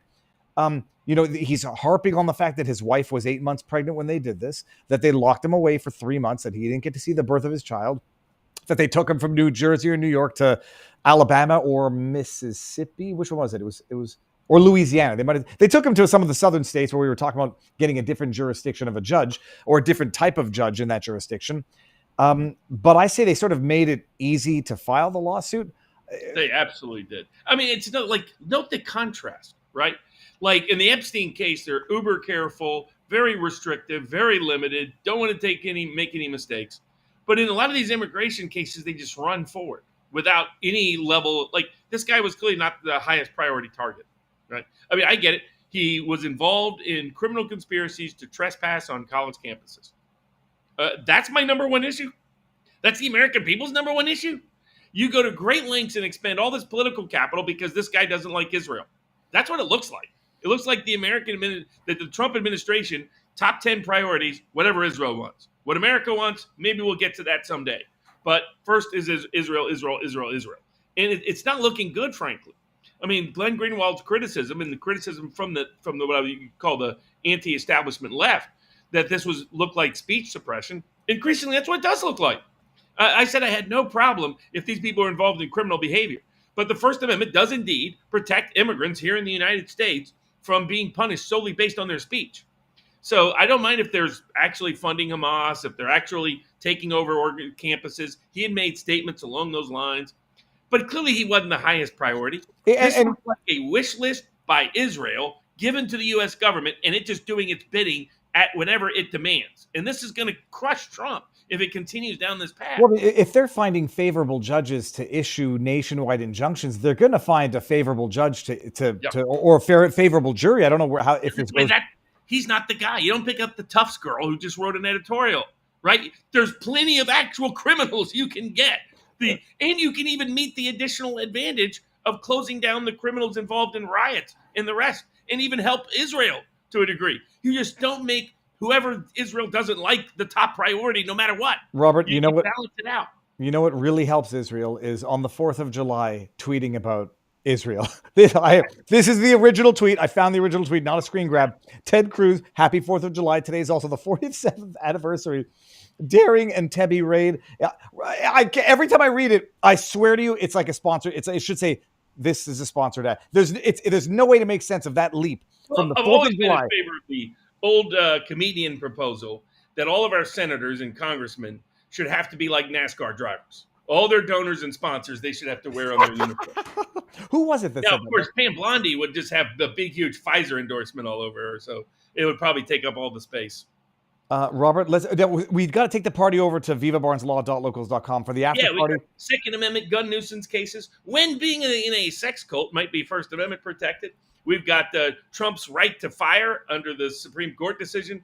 Third parties, the public right to discovery. RFK Jr. being sued for simply telling the truth about COVID vaccines. And the Fair Bet Act, which is meant to correct the egregious aspects of the big, beautiful bill that were meant to unconstitutionally tax gamblers. Now we're going to do that there because we've done quite a bit over here. We'll go rapid fire. Now I just want to remind everybody. I can make my pizza restaurant appointment here in New York City. And, I love it. It's an appointment. When you don't want to call something a reservation, it's an appointment. And then if nobody asks, it's always an appointment. if it's important and good, it's an appointment. By the way, the new merch is up, and I love it. This is thank you for your attention to this matter on Viva Fry. We've got the one. If you think this was an insult to Trump, you can get if you're liberal Democrat. Epstein case matters. Thank you for your attention to this matter. No one's going to wear a shirt that says Epstein. I was joking with my brother the other day. Epstein is like the modern. I'm not trying to be funny. That name is as now notorious as Hitler. And like one day, everyone's going to be like, why is my last name Epstein? I cannot say my last name without being associated with that. Be a force multiplier. The new merch is up and it will be coming. So go get some now at Viva Fry. Also, vivabarneslaw.locals.com for everybody on the other platforms. What else was I going to say?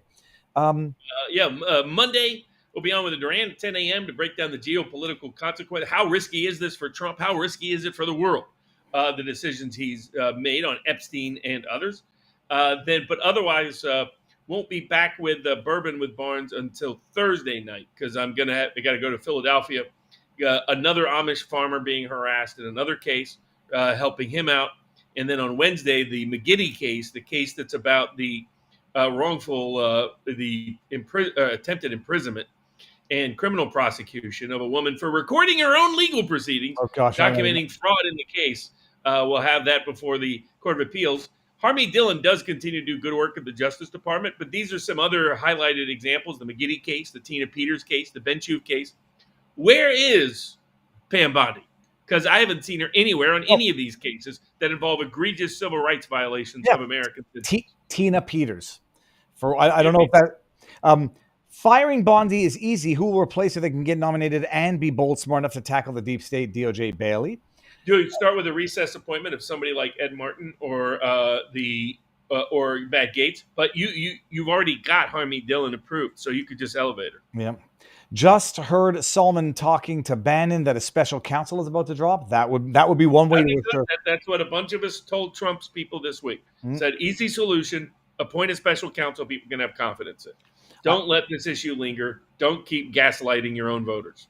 I'm not. Well, Nathan, Dan, I'm not going to point that out because I don't want anybody. Not point it out. You can draw those conclusions. I did read. I read the book. I listened to it of the life story of Mark Hoppus from Blink 182, and I did notice it was striking in terms of timeline in the book where he was talking about the vaccine COVID during 2020, how he was volunteering to administer the jabs, and how they got the early doses of the jabs, and then 9 months later he has aggressive lymphoma, stage 4.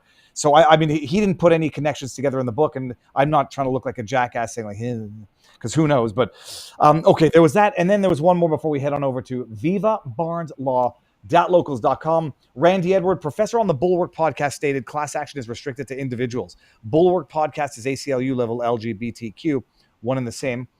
What's the over-under that Trump actually fixes this mess? He's got to do it. He's got no choice. I would say 50-50. 50. I mean, and I say that just because Trump has had a extraordinary capacity to turn on a dime when needed.